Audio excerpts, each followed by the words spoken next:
Hi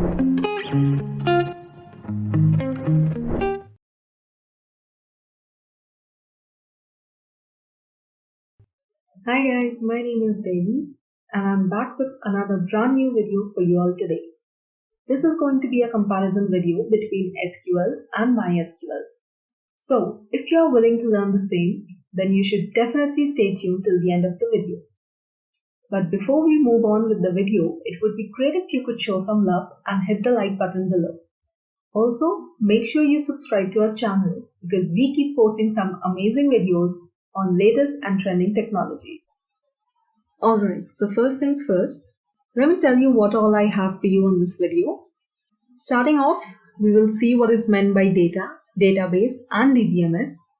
Next up, I'll discuss with you what is SQL and MySQL. And finally, I'll discuss with you with the detailed comparison between the two. Have you ever misplaced any important document and felt helpless while looking for the same?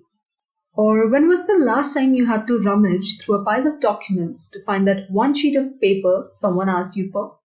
I'm sure all of us have dealt with similar situations at least once in our lives. But thanks to technology, we can keep our documents not only safe and secure, but also free from being misplaced or lost. Want to know how?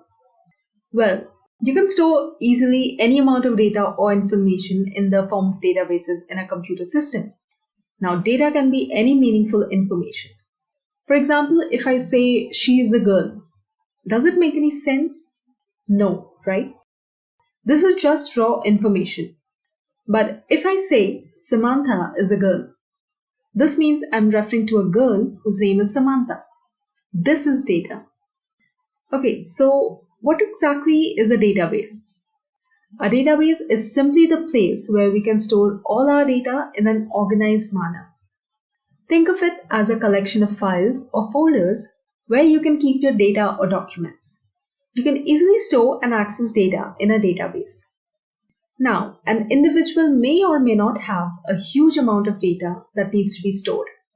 But consider any organization or institution where people need to store large amount of data for various purposes. In such cases, it gets nearly impossible to store all data in one place or in a single database. So there are multiple databases storing huge amount of data within them. But do you think it's possible to manage so many databases manually? No, it isn't. And for this reason, we have database management system. Database management system is a software which makes it easier for us to manage any number of databases. As I already said, thanks to technology. Now there must be some way of interacting with databases, which brings us to our next topic, SQL. SQL is an abbreviation for Structured Query Language. It is basically a language which allows us to interact or communicate with databases. With the help of SQL, we can write various queries in order to obtain any required data from database. Or even if you want to alter or update any existing data in the databases, you can easily do that by using SQL queries. Based on their purpose, there are many categories of commands used in SQL, such as data definition language, data manipulation language, data control language, etc. Here are a few examples of SQL queries. The first query is used to display the entire details of those employees from the employee table whose salary is less than or equal to 5,000.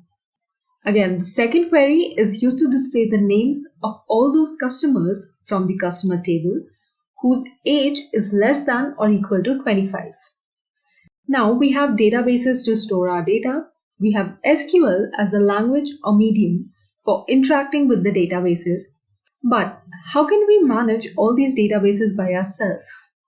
For that, we have different database management systems available, one of which is MySQL.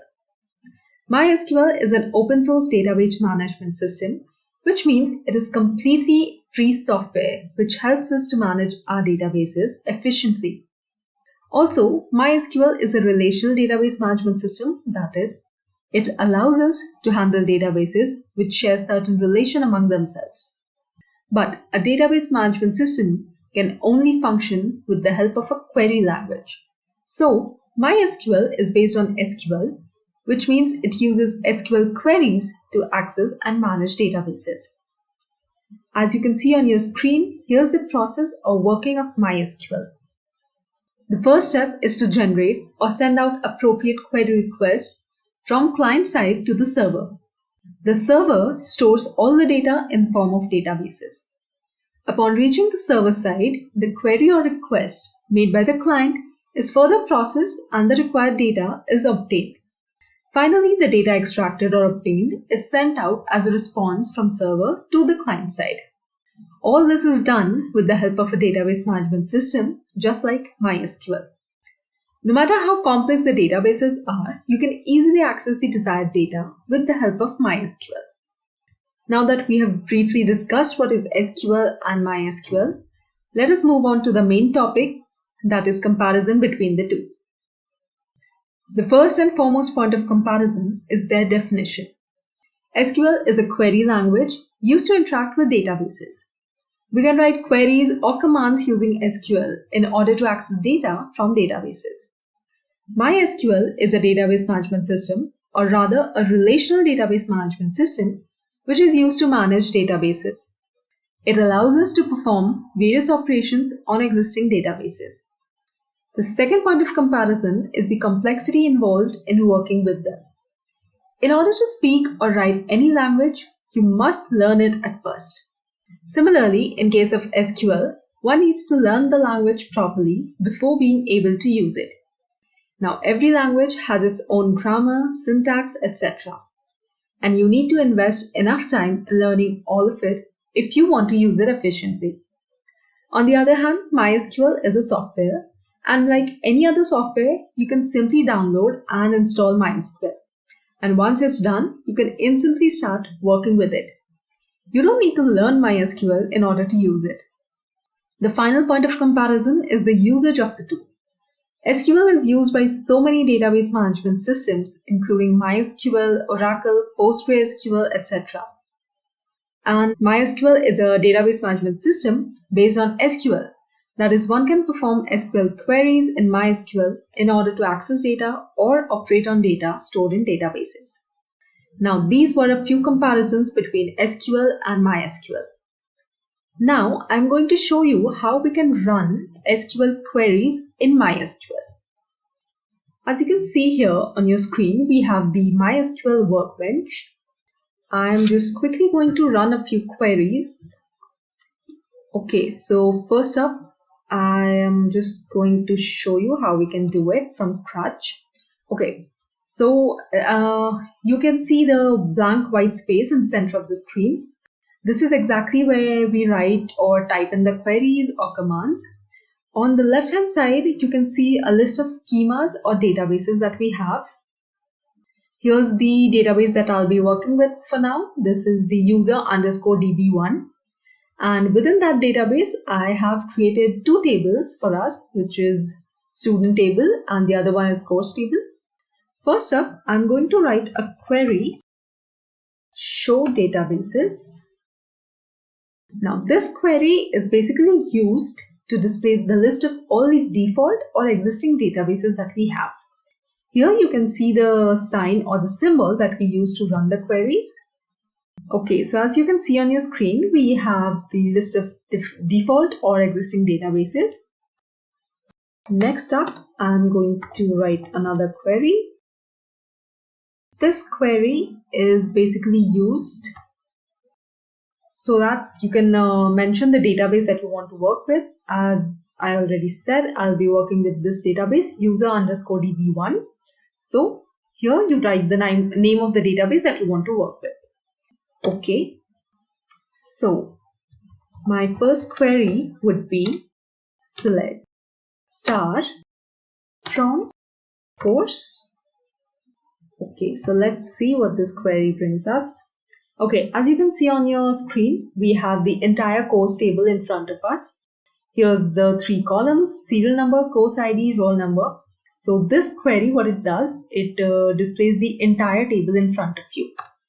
If you want any particular column to be displayed, then suppose I only want to display the course ID Okay, and based on any given condition. So, for example, I would write select course ID from course where roll numbers are less than or equal to, say, 6.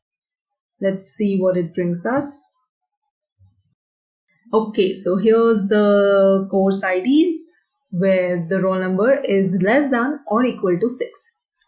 Again, if you want any other queries, say select, and then we have name from student, or suppose I want to display the entire student table. First, I'm going to do that.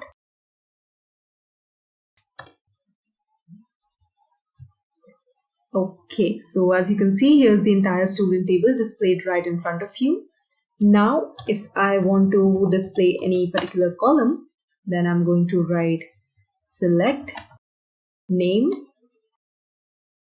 from student, where I'm going to put in a certain condition, say where age is less than 20.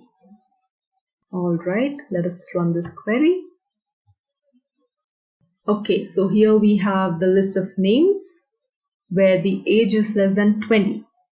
So similarly, you can run various other queries as per your requirements, and you see how simple and easy it is. So that's all for this video. In this video, we have discussed the meanings of data, databases, and database management systems. We have also briefly discussed what is SQL and MySQL, and finally, we have seen a comparison between the two. If you find this video helpful or interesting in any way, please show us some love, hit the like button, and leave a comment below. You can also share this video with your friends or anyone who you think might need it. Also, please don't forget to subscribe to our channel and stay tuned for our upcoming videos on latest technologies. Thank you. I welcome you all to Scalar Academy's YouTube channel, and this is the first video in the SQL tutorial series. Now, before I start off with today's session, I'd request you folks to subscribe to our channel and also hit the bell icon so that you do not miss out on the notifications. So, on that note, in this session, we'll start off by understanding what exactly is SQL, and then we will go ahead and create our first database and table. So before we do all of that, let's understand what is SQL. So simply put, SQL stands for Structured Query Language. Well, that is just the extension of this term SQL. But what can you actually do with SQL? Well, with the help of SQL, you can communicate with databases. Okay, that's fine, but what is a database? Well, whenever you'd have to store data, and if you'd have to store that data in an organized form, you will need a database. So simply put, with the help of a database, you can store your data in an organized form. So let's understand the example of database and tables with a simple example. So I have got this T set with me. I hope you guys can see this properly. So in this T set, what you can consider is this entire thing to be your database. And in this entire thing, what you're doing is you are organizing your data in a proper structured way. So this entire set you can consider to be a database, and these cups which are present inside it, you can consider to be your tables. And if I'd have to simplify it, what I can say is, let's say if you are studying in a college, then your entire college or all of the information about your college would be stored in your database. And in your college database, you can have multiple tables. So you can have one table for student information, another table for the faculty information, another table for the department information. And this is how you store data in tables, and those tables are properly organized in your database. But there's a catch over here. if you'd have to work with the data which is present in these tables or which is present in this database, then you'd need this language called as SQL. Because without the help of SQL, you cannot extract data from these tables. And this is where, my friends, the knowledge of SQL comes in. So with the help of SQL, you can properly either maybe insert data into this table, extract data from this table, or even manipulate the tables which are present inside this. So now that we understand what exactly is SQL, let's go ahead and create our first database and our first table using MySQL server. So I've opened up MySQL Workbench over here. Now, before I go ahead and create the database, let's again understand what is MySQL and also what is MySQL Workbench. So MySQL is a database management system. So we know what exactly is a database. And again, to work with these databases, what I need is a database management system. And that is exactly what a DBMS means. And we have different types of DBMS. So we've got MySQL, we've got Microsoft SQL Server, we've got the Oracle SQL. And out of these, right now, the DBMS which we are using is MySQL. And if I do want to use the GUI tool of this, that is what is known as MySQL Workbench. So as you can read over here, MySQL Workbench is the official graphical user interface tool for MySQL. And now let me go ahead and open my local instance. So this is what you see over here, local instance, and I'd have to type in my password. So user by default would be root, and then whatever password you had given, just go ahead and type in that. And I have opened up my window. So over here, let me go ahead and create my first database. So to create a database, this would be the syntax. Let me increase the size of it so that you can properly see it. So here I'll write down create a database. And after this, I would have to give in the name of this database. So this create database, what you see are the keywords. So create a database, this is the syntax which you would have to use. After this, just give in the name of the database. Let's say I give in the name of this database as college. After this, let me just put in a semicolon and let me select all of this, and this thunder symbol which you see, just click on that. Now, when you click on that, here you would see that create database college, and here you would see in response, one row has been affected. This should basically mean that I have successfully created my database called as college. Now, after I've created this database, if I have to go ahead and create some tables in this database, I would have to use this database. So for this, I will write down use and then give in the name of the database. So the name of the database is college. So I'll just write down use college. Again, I will hit on this symbol. Again, you will see that use college response 0 rows has been affected. Again, this would basically mean that I have successfully selected this particular database. Now that I have selected the database, this is my opportunity to create a table inside this database. So inside this college database, I would want to create a table called as student. And to create the student table, this would be the syntax. So I shall write down create table. So by default, this is what you would have to write, create table. And this is the syntax to create a table in your SQL Server table or SQL Server database. So I'll write down create table, and then I'll go ahead and give in a name to this. So I'll just write down student. So this would be the name of my table. After this, I will give in these round braces. And inside these round braces, what I'd want to do is I will give in the column names and also the type of the column name. So first, well, if you're a student at a college, you will have a student ID. So for that student ID, I'll just represent that as SID. And then I will give this a data type. So let's say the data type for this is int. Then going ahead, I would need the first name and the last name of this student. So here I'll just have S first name, and the type of this would be variable, character, or var. And over here, let me just give in. So let's say the first name, the maximum length of the first name could be 25 characters. Then after this, the student would also have a last name. And if this student has a last name, I would create a new column for this. And I shall call that column as, let me just write down last name over here. Again, I will give this a data type. So for this, again, the data type would be varchar. Again, the length of this, I will set it to be equal to 25. So here 25 basically means that the length of the first name and the last name could be anywhere between 0 to 25 but cannot exceed 25 characters. And now, so I've created columns for the student ID, student name, the student last name. I would also need another column for the student marks. So here I'll write down S marks. Again, let me put it to be integer. So this is also set over here. Now I have given over here 4 columns, and also since everything is set, I will end this command with a semicolon. So what I've basically done over here is I've created a table called as student, and the student column or the student table has 4 columns.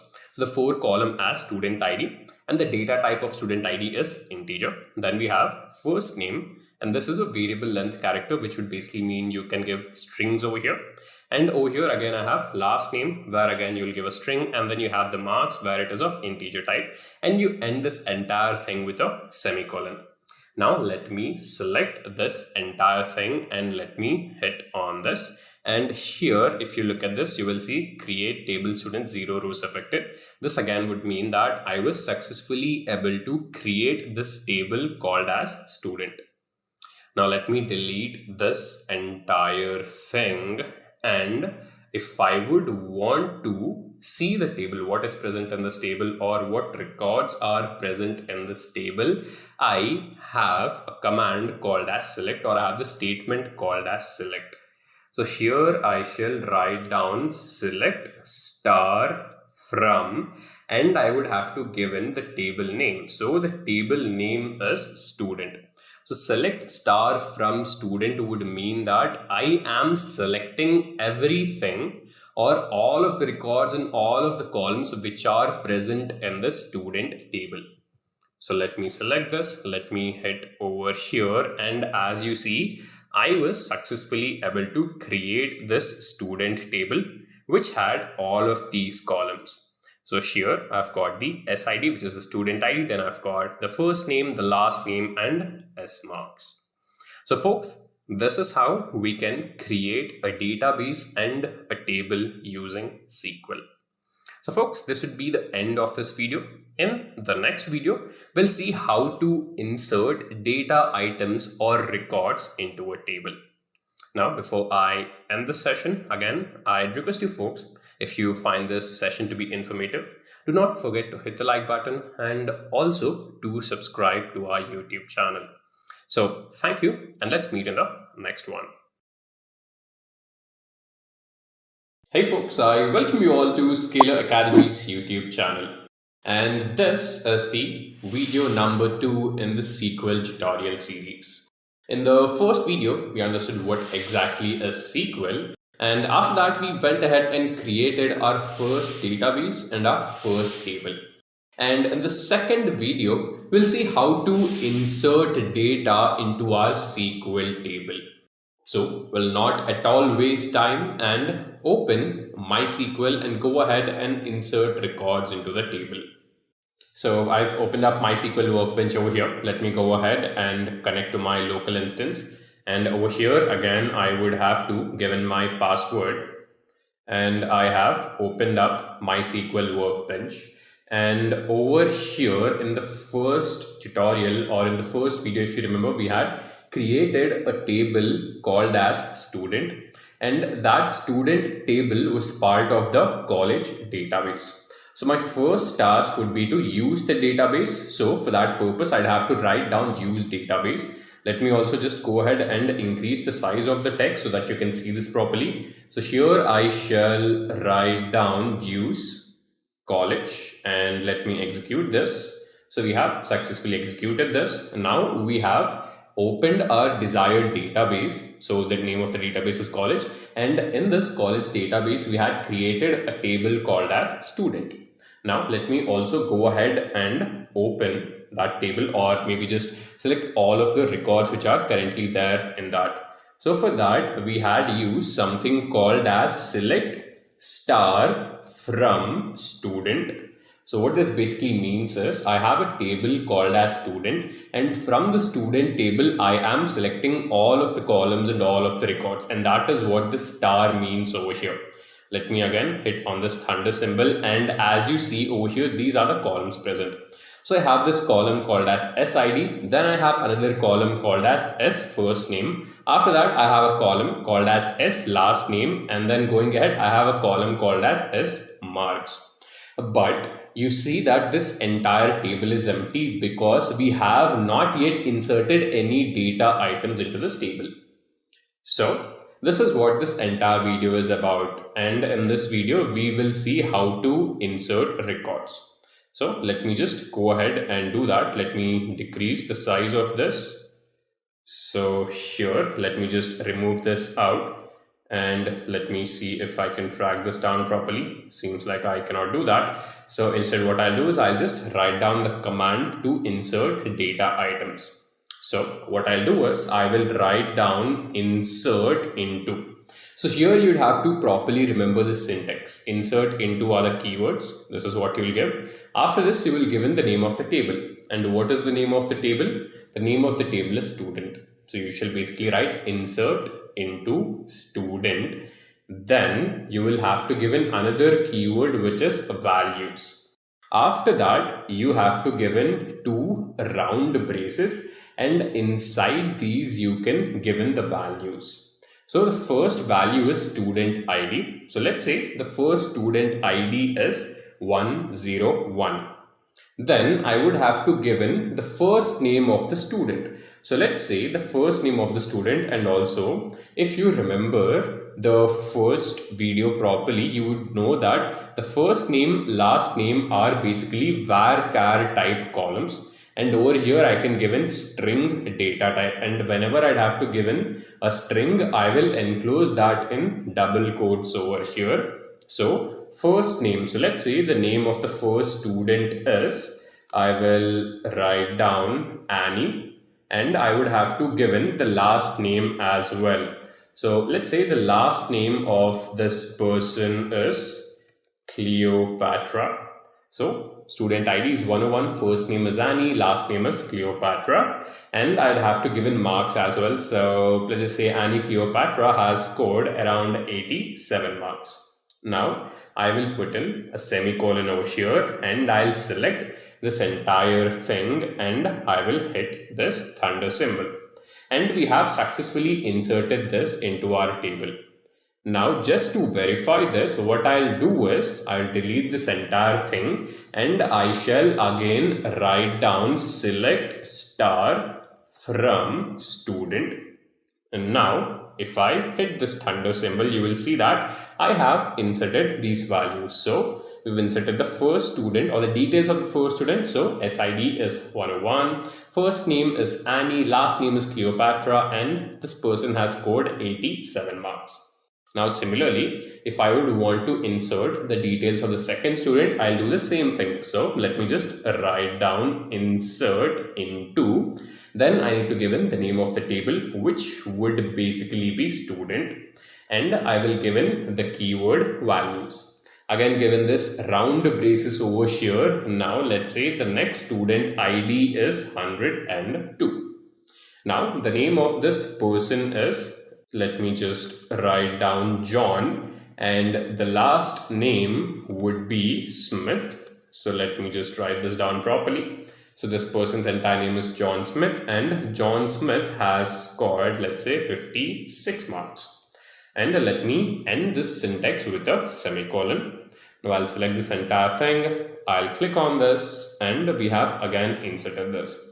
Now just to verify, I'll delete this. Again, I will use the select statement. So I'll write down select star from, And I would have to give in the name of the table again. So the name of the table is student. Let me write down student over here. Let me end this with a semicolon and I'll execute this. So right now you would see that I have also inserted the second record where the student ID is 102, student first name is John, student last name is Smith, and this person has scored 56 marks. So folks, this is pretty much it for this video where we have learned how to insert records into a table. So on that note, I will sign off, and before we actually end this video, I request you folks that if you found this session insightful, do like the video and also subscribe to our channel. So thank you very much, and let's meet in the next one. Hey folks, I welcome you all to Sql Academy's YouTube channel. And this is the third video in the SQL tutorial series. And in the previous two videos, we learned how to create a table and also how to insert records into a table. And in this particular session, we will see how to work with the where clause and filter out records on the basis of this where clause. So before I actually head to the coding, I'd request you guys to like this video and also subscribe to our channel. So on that note, let me open up MySQL Workbench. So I've opened up MySQL Workbench over here. Let me go ahead and select my local instance and also put in the password. So the password, I'm typing it over here. Let me hit enter, and we have successfully opened up our local instance. And I would again open up the student table which we had created in the previous video. Now, if you would want to know how to actually create a table and insert records into a table, you can follow the first two videos and you will find the link for these two videos in the description below. So if you don't really know how to create a table and also how to insert records, I'd request you guys to watch those videos first and come back over here. Now, let me go ahead and open up my student table. And before that, I'd actually have to select my database. So the student table I had created in a database called as college. So here, now before I write this, let me also increase the size of this so that you can see this properly. So here I shall write down use and then I shall give in the database name. So the name of the database is college. After this, I'll just give in a semicolon. Let me select this and select this thunder symbol. And we have executed this. Now that we have selected our database, so in this college database, I have a table called as student. Let me go ahead and open up all of the records which are present over there. So here I shall write select star from, then I need to give in the name of the table. So the name of the table is student. Now let me select this again, and as you see, I have opened up the student table. And in the student table, I've got all of these columns: student ID, first name, last name, marks, and gender. Now, in this video, we are supposed to work with the where clause, and with the help of where clause, we can filter out records on the basis of a condition. So let's say from this entire table, I would want to extract only those records where the gender is equal to male. Let me go ahead and write down the command for that. So I'll start off by writing select star from, and after this I need to give in the table name which would be equal to student. So till here what we're doing is we are just using the select query. After this, we will give in the where clause. So here I shall write down where, and as you see, even the color of this where clause has turned to blue because this is a keyword. So I'm writing select star from student where. After this, I need to give in the condition, and the condition is S underscore gender. This needs to be equal to male. So from this entire table, what I'm doing is I'm extracting only those records where the gender of the student is equal to male. Let me select this entire thing. Let me press this. And now if you see, I have extracted only those records where the gender is male.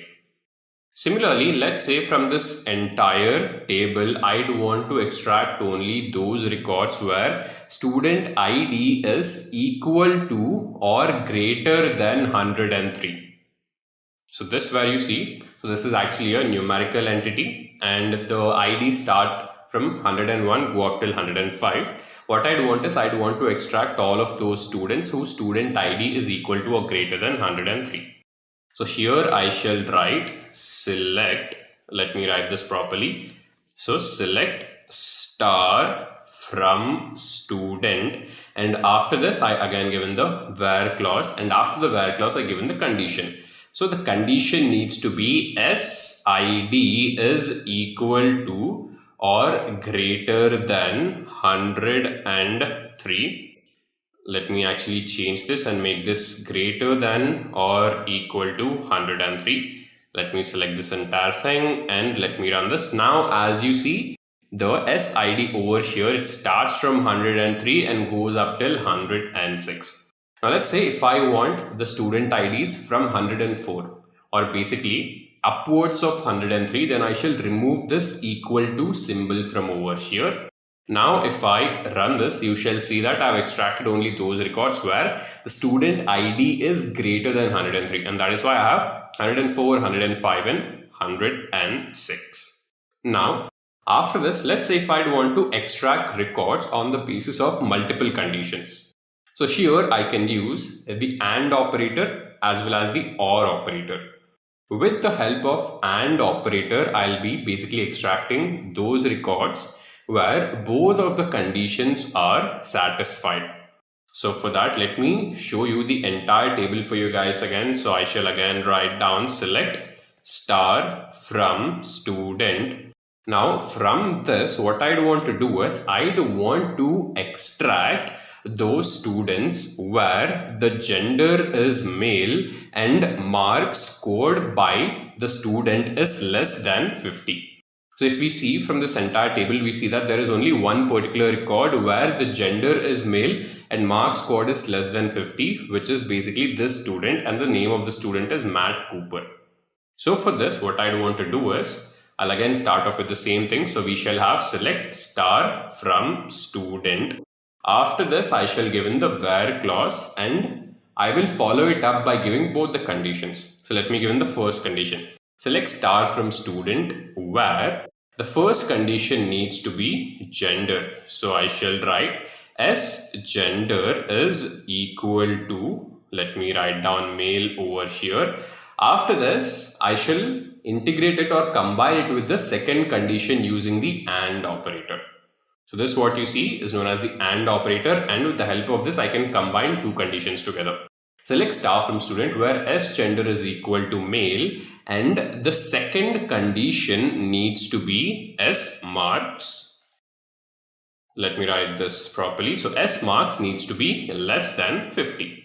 Now I shall select this entire thing and I shall execute this. So as you see over here, there is only one student and the student is Matt Cooper, and as you see, Matt Cooper, his gender is male and his marks are less than 32. Now after this, I would go ahead and show you the entire table again. So let me write down select star from student, and these are all of the records over here. Now again, let me show you another command with the help of the AND operator. So here, now let's say I'd want all of those records where the gender is female and marks are greater than 50. So let me also write a command for that. So here I shall write select star from student where after this I need to write down and to give the first condition, and this time the condition would be S gender is equal to female. I'll follow it up with the AND operator and then given the second condition. So the second condition is S marks greater than 50. Now let me execute this. I'd have to write from over here select star from student. Now let me execute this, and as you see again, there is only one student and the name of the student is Annie Cleopatra, whose gender is female and who has scored 87 marks. Now we'll go ahead and work with the OR operator. Now before I do that, let me again show you the entire table. So I shall again write down select star from student. I'll execute this, and from this, let's say I want all of those records where either the student ID has to be less than 104 or the marks of the students are greater than 50. So what I'm doing is I'm basically giving in two conditions over here. The first condition is the SID needs to be less than 104 and the marks needs to be greater than 50. So by that condition seems like we'll be extracting all of that. So what I'll do is since I want both the cases, so I shall maybe put in the gender condition. So either what I'll do is the SID has to be less than 104 and maybe I'll put the gender as equal to female. Let me just write that down. So select star from, I shall write select star from student, where the first condition needs to be S underscore ID is less than 104. After this, I shall write down, I'm giving an OR operator over here and I'm combining this OR operator with the next condition. So the next condition would be S underscore gender is equal to female. And let me go ahead and execute this. So here what is happening is if either of these conditions is satisfied, we'll get the result. So what we'll get is, so we've got 6 records over here and with the help of this condition, so this says if student ID is less than 104, which would mean that we'll get the top 3 records over here. And along with that, since we're also giving in the second condition, which is as gender is female. Now here, even though the student ID is 106, which is greater than 104, but as you see, the gender is female, and that is why we'll also get this particular record. So let me select this entire thing. Let me run this, and as I've told you guys, from the entire table, I have extracted those records where the student ID is either less than 104 or the student gender is equal to female. So folks, this is how we can work with the where clause and filter out records on the basis of this. So thank you very much for attending this session. And again, if you found this session insightful, please do like this video and also subscribe to our channel. And we'll meet in the next one. Thank you. Hey folks, I welcome you guys back to Sql Academy's YouTube channel. And in this particular session in the SQL tutorial series, we shall work with the update query. So till now we've seen how to create a table, how to insert records into the table. And now with the help of the update query, we shall see how to modify the records which are already stored in our table. So what we'll do is we'll directly open up MySQL Workbench and start working with the update query. So I've opened up MySQL Workbench over here. Again, I will click on local instance and let me go ahead and give in the password. And we have our MySQL Workbench right over here. Now my task would be to select the database and open up the table. So the database which we were using was college. So here I shall write down use college. Let me select this and I will click on this button. So I've selected the database. Now what I'll do is I'll go ahead and use the table which is present inside this. So the name of the table is student. So to look at all of the records which are present in the table, I shall just write down select star from student. Now again, I will click on this and as you see, these are the different columns which are present and these are all of the records. So as of now, it seems that we've got 6 students and we've got their names, we've got their marks and we've got their gender respectively in this table. Now, what I'd want to do is, let's say if the marks which Anne Cleopatra has scored, it's actually 97 and not 87. There has been a mistake while storing the data. What I'd want to do is actually change that. And for that purpose, I can use the update query.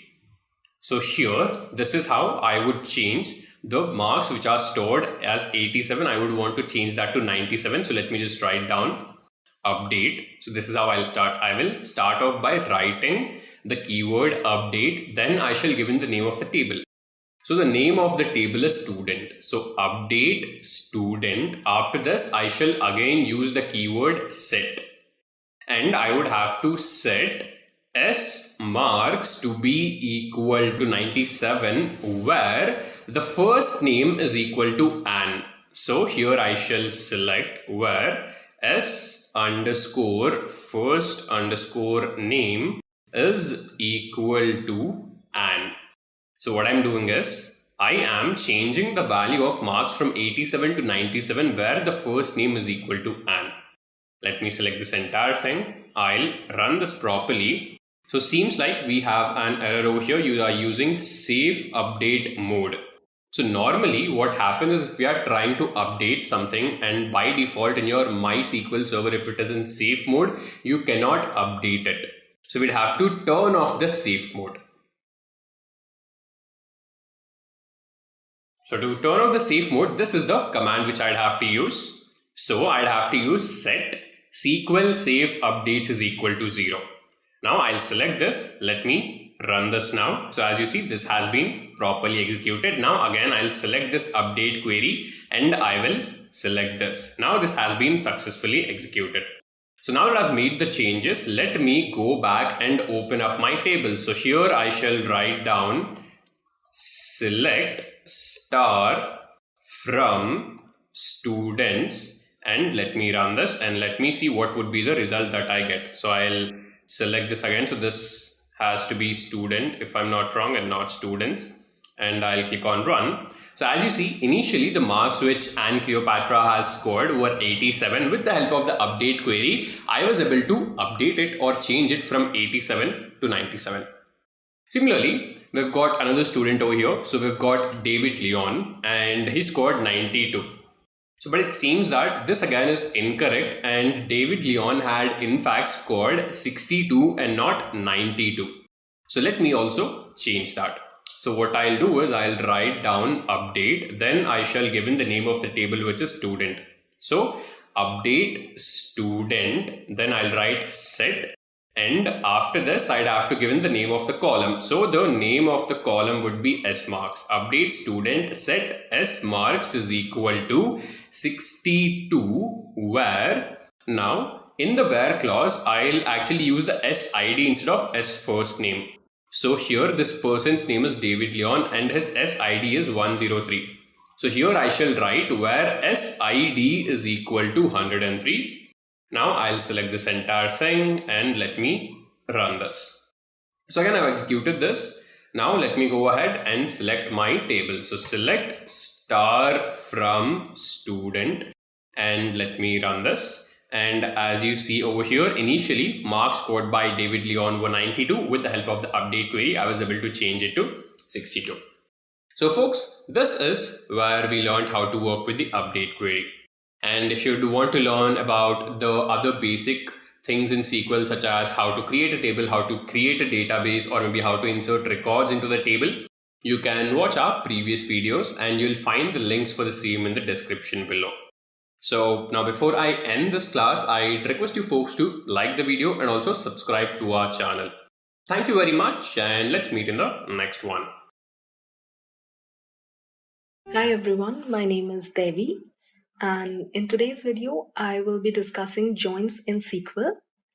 I'll be discussing the different types of joins that we have in SQL, and I'll also show you how you can run those join queries in MySQL.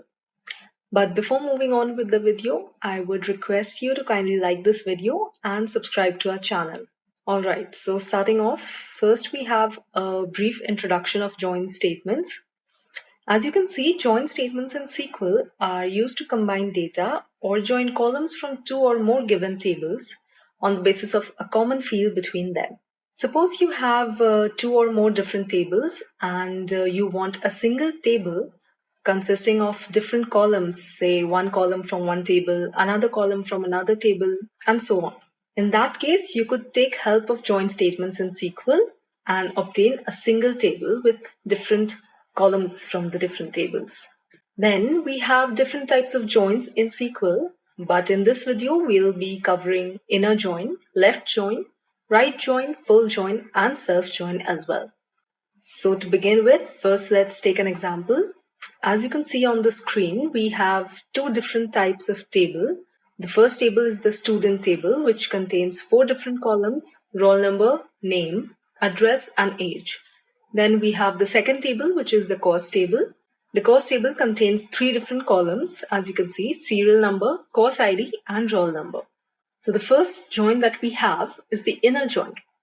Now the inner join or join keyword is mainly used to select all rows from the given tables for as long as the condition remains satisfied. Now the resultant table that you get is formed by combining all rows from both the tables where value of the common field will be the same. So as you can see, the syntax for inner join is given right here. It goes like: select table 1 column 1, table 2 column 1, from table 1 inner join table 2, on table 1 matching column equals table 2 matching column. Now here table 1 refers to the first table, table 2 refers to the second table, whereas matching column refers to the common field between the two given tables. Now for the given tables, the inner join query would be: select course ID, student name, student age, from student inner join course, on student roll number equals course roll number. Now what this inner join query does is that it gives you a single table which contains the 3 columns: course ID, name, and age. And these columns are taken from the 2 tables, student table and the course table. And also this is done on the basis of the given condition that the roll numbers must be matching. Here you can see the output or the resultant table on the screen. There's the course ID, name, and age. Moving on, the second type of join that we have is the left join. The left join, which is also known as the left outer join, returns all the rows of the table on the left side of the join and matching rows for the table on the right side of the join. The resultant table that you get displays null value for those rows which have no matching rows on the right side. You can see the syntax for left join here. Select table 1 column 1, table 2 column 1, from table 1, left join table 2, on table 1 matching column equals table 2 matching column. Now for the given set of tables, the left join query would be: select course ID, student name, from student, left join course, on student roll number equals course roll number. What you get from this left join query is a set of these 2 columns, which is course ID and name, and this is given in the form of a single table by joining the student and the course table on the basis of the given condition. You can see the output or the resultant table on your screen. We have the course IDs and the names, and these data is associated with the same set of roll numbers. Okay, so the next type of join that we have is the right join. The right join, which is also known as the right outer join, is quite similar to the left join, but the only difference between the two is that the right join returns all the rows of the table on the right side of the join and matching rows for the table on the left side of the join. The resultant table that you get displays null values for those rows which have no matching data on the right side. As you can see, we have the syntax for right join right here. Select table 1, column 1, table 2, column 1, from table 1, right join table 2, on table 1 matching column equals table 2 matching column. For the given set of tables, the right join query would be: select course ID, student name, from student, right join course, on student roll number equals course roll number. What you get from this right join query is a single table which contains the columns course ID and name, and this is done by joining the 2 tables, student and course table, on basis of the given condition in the query. You can see the output or the resultant table here. Here we have the course IDs and the names, and also we have null values in the course ID column wherever there is no matching set of data. So the fourth type of join that we have is the full join. Now the full join is nothing but a combination of both left join and right join. The output table that you get from full join contains all rows from both the tables, and also the resultant table contains null values for the rows which have no matching set of data in any of the tables. Here you can see the syntax for full join. It goes like select table 1 column 1, table 2 column 1, from table 1 full join table 2 on table 1 matching column equals table 2 matching column. Now for the given set of tables, the full join query would be select course ID, student name, from student full join course on student roll number equals course roll number. Now what you get from this full join query is the output or the resultant table, which you can see on your screen. Here we have all the course IDs listed on the left side and all the names listed on the right side of the table. And also you can see the null values wherever there is no matching set of data available. Now the last type of join that we have is the self join. The self join statement, as the name suggests, is used to join a table to itself. Each row of the table is joined with itself as well as all the other rows available based on some given conditions. The syntax for self join is select A column 1, B column 2 from table name A, table name B, where given condition. Here, the table name refers to the name of the table that you're joining, and the given condition is the conditions based on which the rows are selected. Alright, so for the given set of tables, the self-join query would be select A roll number, B name from student A, student B, where A roll number is less than B roll number. Now the output that you get from this self-join query looks something like this. Here you have the set of roll numbers, and on the right hand side of the table you have the set of names. This table is obtained on the basis of the given condition that you have here in the query. So now I'll show you how you can run these join queries in MySQL. Here on the screen you can see the MySQL Workbench. So let us see how we can run those queries. So on the left side of the screen you can see the list of schemas. Now, I have already created a schema or a database that we are going to work with today.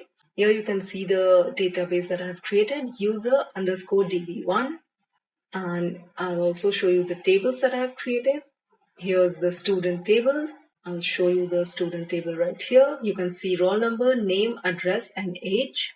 It has all these 4 columns. I've also created another table, which is the course table. You can see the course table right here. Serial number, course IDs, roll numbers. All of the data is present right here. So now let us begin. First, you can see here's the workspace. Here's the area wherein you can write your queries. First, let us see all the default databases that we have. This is the query you use for seeing all the default or existing databases.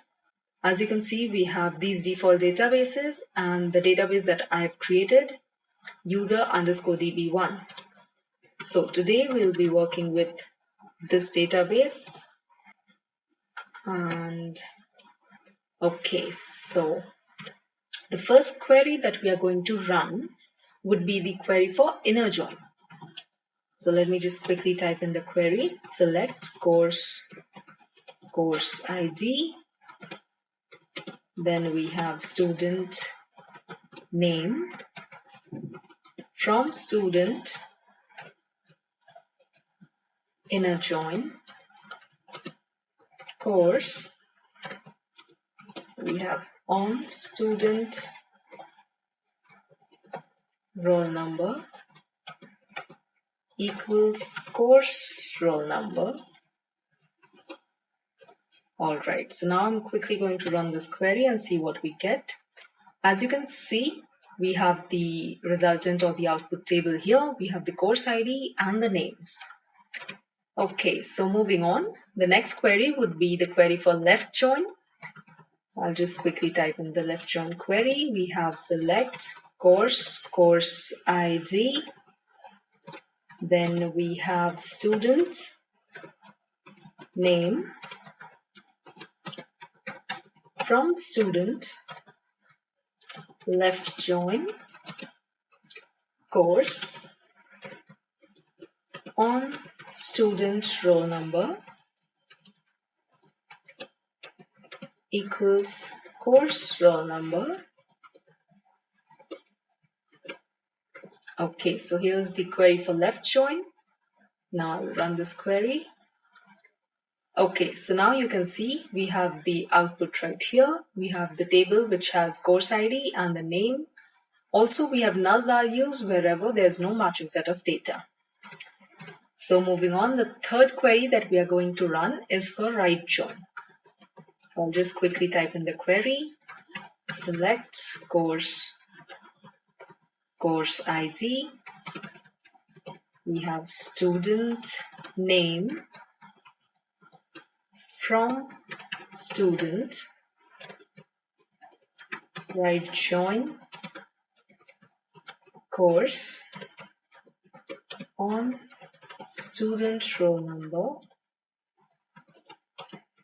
equals course roll number.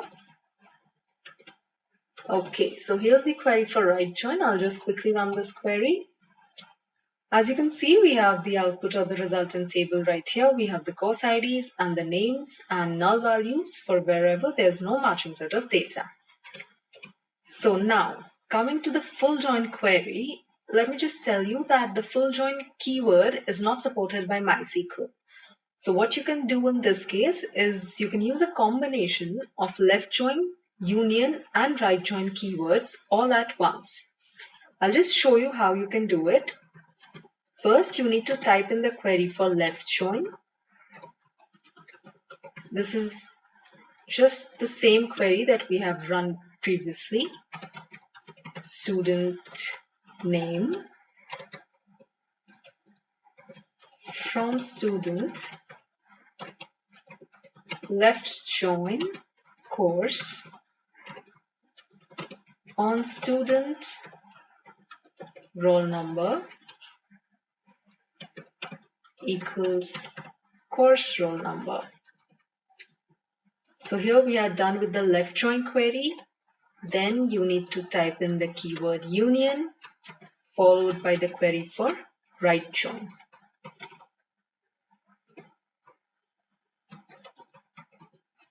Course ID, we have student name from student, right join course on student roll number equals course roll number. Now we are done writing the query. Now I'll just run this query and see what we get. Here you can see we have the resultant or the output table with the course IDs and the names and null values for wherever there's no matching set of data. Okay. So the last query that we have for today is the self-join query. Select a roll number. We have B name from student A, student B, where A roll number is less than B roll number. Okay, so here we have the resultant table or the output table with all the roll numbers and the names based on the given condition in the query. So I hope you're clear with the concept of joins in SQL. In this video, I have discussed with you the brief definition of join statements. I have shown you how you can run all the join queries in MySQL. I hope now you're clear with the concept. If you like this video, please don't forget to hit the like button and also subscribe to our channel. Thank you. Hi everyone, I'm Naman Bhalla, and today in this video we are going to discuss about SQL queries and some of the common type of questions that appear regarding to SQL and basics Dbms knowledge that is required if you want to be good in Dbms. So the topic for today is SQL interview questions and concepts. Okay. So today we are going to first start with a basic coverage of different concepts that you need to know before you even start diving into doing SQL queries. You must know that, okay, how data is arranged, how to arrange data, how to structure your database in a good way, such that it is very fast on the queries that you have to do and all other things. Okay, great.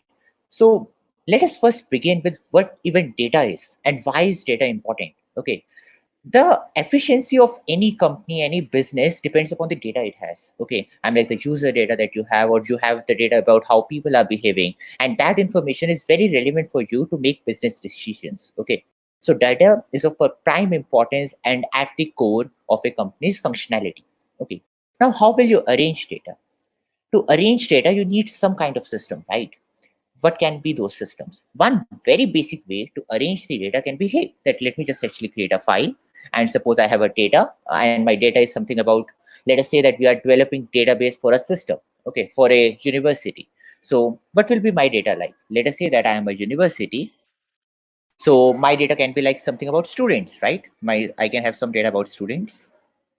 I also can have some data about my faculty, right? Or my employees. Let us say for now, let us keep it short, and let us say that we have only data about these two things. Now, how might I save it? One way to save it is very rudimentary way that, hey, let me actually create a lot of files on my machine, and then in those machines, let me store the data. So let us say that there is a file, something like students.txt, and let us say that there is another file that is employees.txt. And then suppose you have multiple students. Let us say that there is a student who has a roll number 1 and his name is Abhay. And suppose he has a batch. Let us say that we are storing these three information. We store it something like 1 Abhay, and let us say it is 2016. So that is a very fine way to store data. There is nothing wrong with it, right? But is it a good way to store data? That depends. And that depends upon what kind of data that you have, right? So that is where the concept of a database management system comes. That, hey, how will you even store the data? What optimizations will you do so that the storing data is relevant to you? Because you don't just store data, you also use it, right? So you have to do some queries upon it. You have to also fetch the data back again to make some business decisions or resolve some queries, right? So there are two important decisions that you need to do. The very first decision is storing the data, and the second thing is querying that data, right? Without these two operations, a database management system is irrelevant to you. Okay, so a DBMS is nothing but a system software that allows you to store the data and query the data, along with providing a lot of security constraints and other things, which we will delve as we go into this video. Okay, so those are the primary two things that we need to maintain with us. Okay, so that is what a DBMS comes from. How can we structure a DBMS? One way to structure, I mean, like, how will a DBMS inside itself structure itself, right? So the one way can be like, even a DBMS maintains a file. That is a fine way to structure.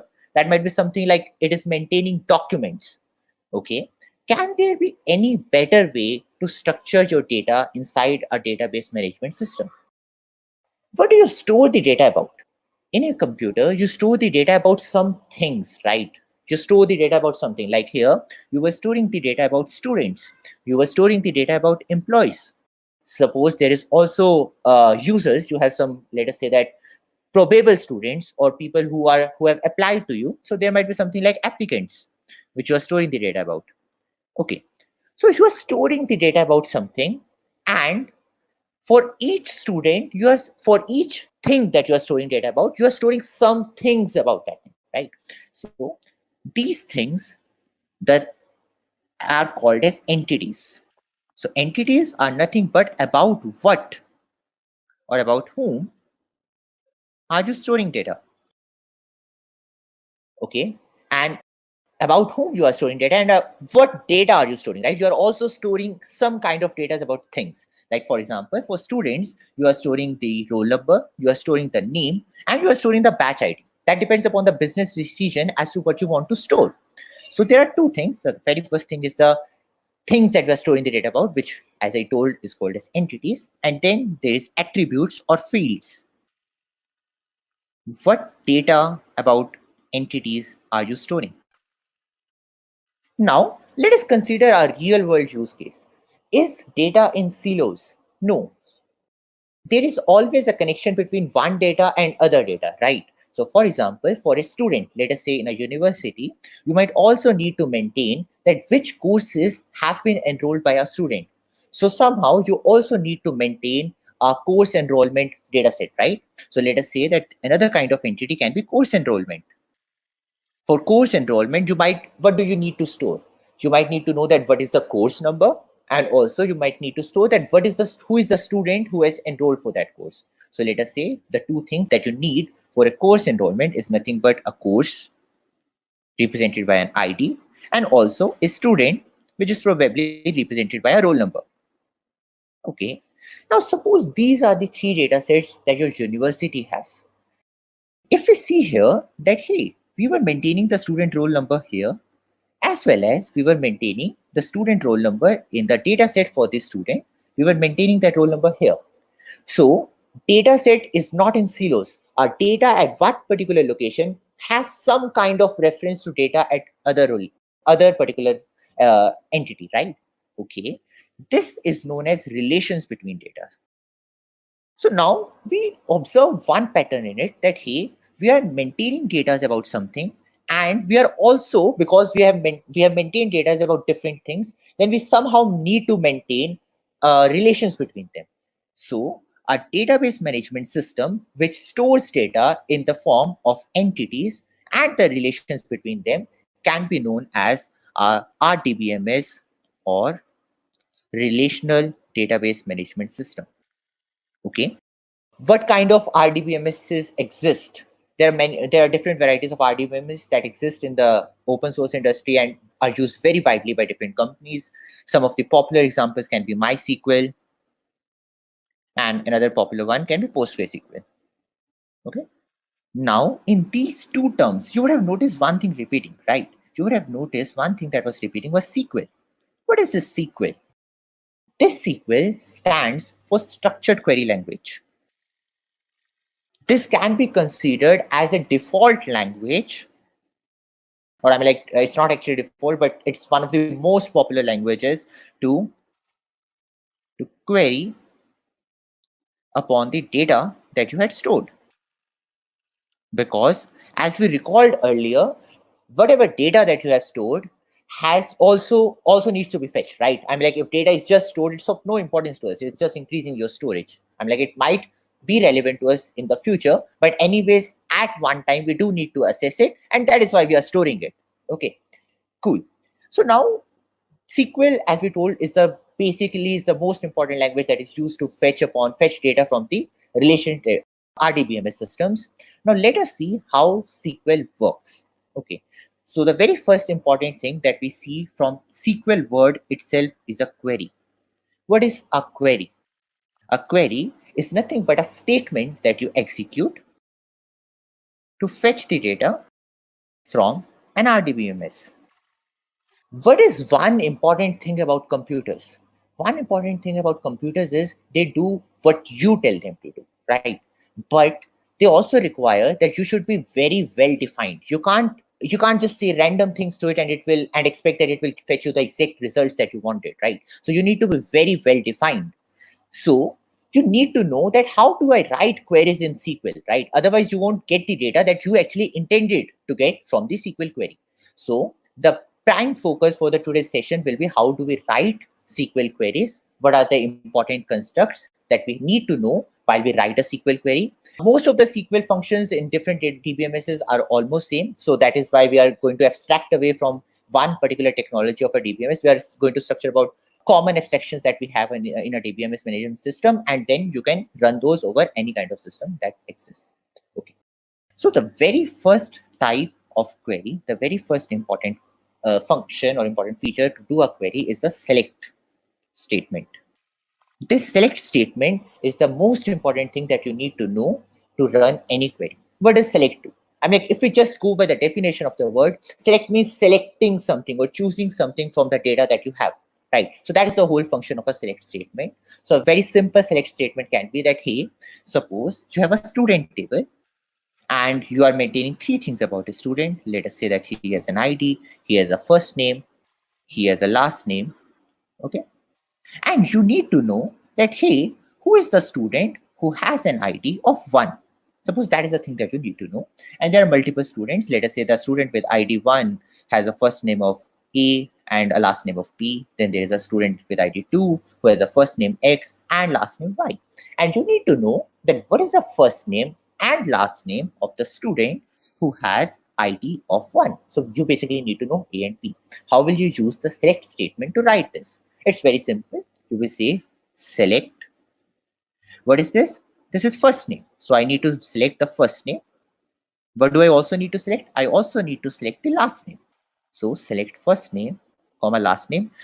Where do I need to fetch from, right? So suppose someone asked you that, hey, you need to get this thing. I just tell you that, hey, you need to get a, suppose a biscuit. Where will you get that from? You will ask me that, where should I get that from, right? So that information is relevant. So the next thing is from. Where should the query language get the data from? So suppose it gets from a particular table. The name of the table is student. So select first name, comma last name from student table. Okay. If you write just this query, what will you get? I mean, suppose you're a computer and someone tells you that, hey, you have to just get first name and last name from the student table. You don't know. I mean, like you go to the student table and you try to see that which first name and last name I need to get. You see there are a lot of first names and last name. So best way is that you bring all of them, right? If you just write this query, what will it return? It will return the whole table as it is. It will get the first name and last name of all the students. So basically what you will get will be A, B, and XY. Why did it return this? Because you didn't specify which first name and last name should the SQL get, right? Okay, so let us be a more precise. Let us say that, hey, you have to select first name and last name from student of the person who had the ID 1. So you need to know that, hey, the ID should be 1 at that place. So you can write where ID is equal to 1. And finally, you can terminate this statement with a semicolon. Okay. So what will this return? This SQL query will return you A and B. And why will it return?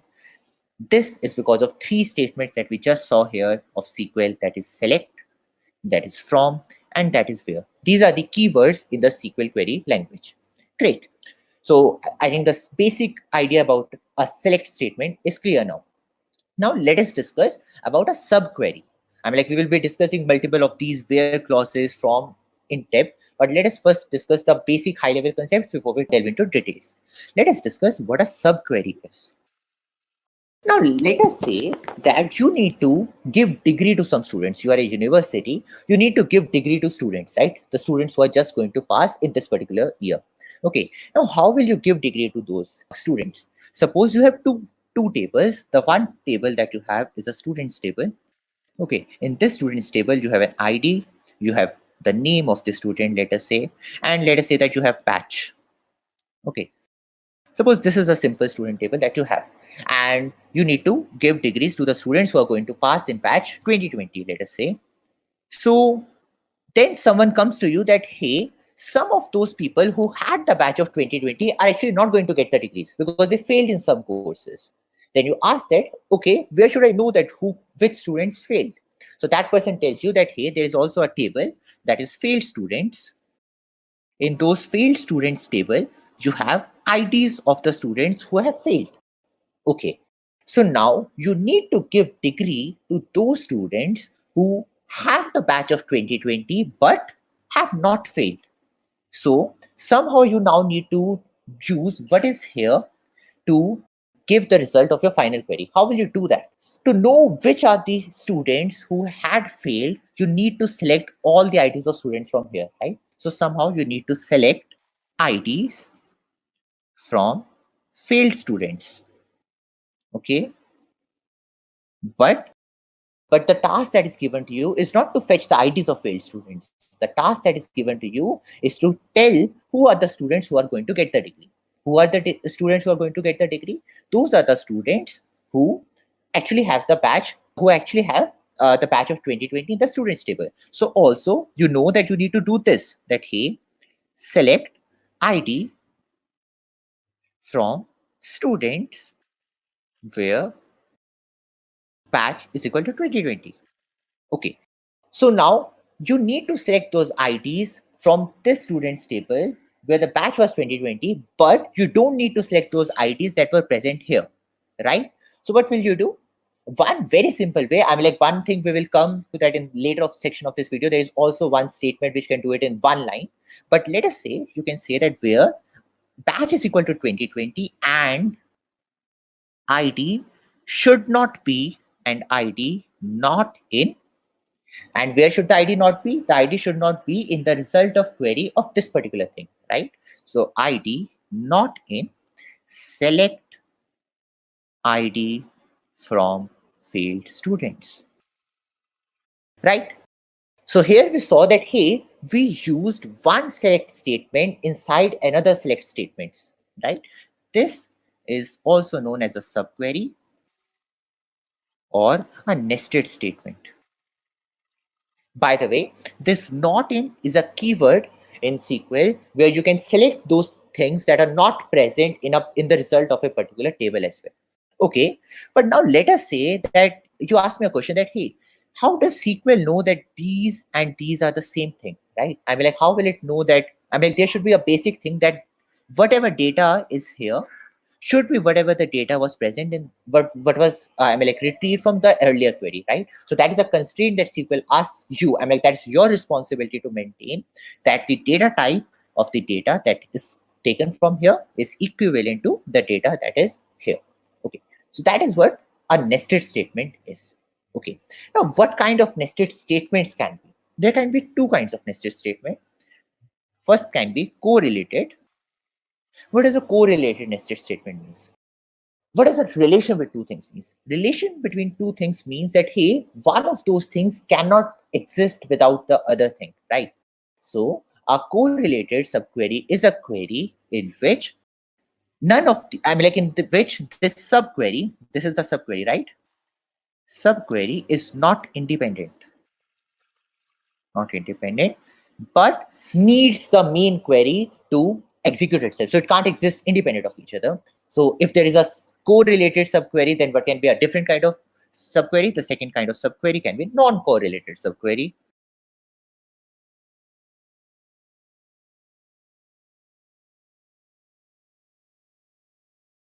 In which the main query, for example, in this particular query, this was the main query and this was the subquery, where main and subqueries are both independent.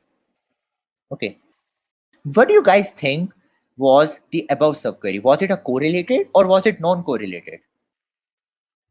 As we can clearly see that in the above example, the select ID from failed students can exist without even the main query existing, right? So it is definitely an independent or a non-correlated subquery. Okay. Okay, so now we have discussed select, but now you also see that we were doing where, right? We wanted to check about, we wanted to do some kind of assertions that, hey, I need to know data about those things. I need to know the data where a particular thing is maintained, right? So let us discuss the common clauses. This where is known as a clause. Okay. So I mean, like, what is a clause? I'm like, in normal term, in normal real day life, you might have thought about clauses in your agreements or contracts, right? Those are the things that you need to check. Those are the things that you need to ensure. So where is also a clause. So let us discuss SQL clauses. Okay, one of the clauses that we have already discussed is where. There are three other main important clauses. Those clauses are group by, having, and order by. One of the best parts about the SQL query language is that, hey, each of the words in the language are actually very, I mean, like, self-descriptive, right? Because I mean, like, you just see the word and you kind of get an intuition that, okay, what might this thing be doing? What can the where thing be doing? Where clause just allows you to filter the records based upon some conditions.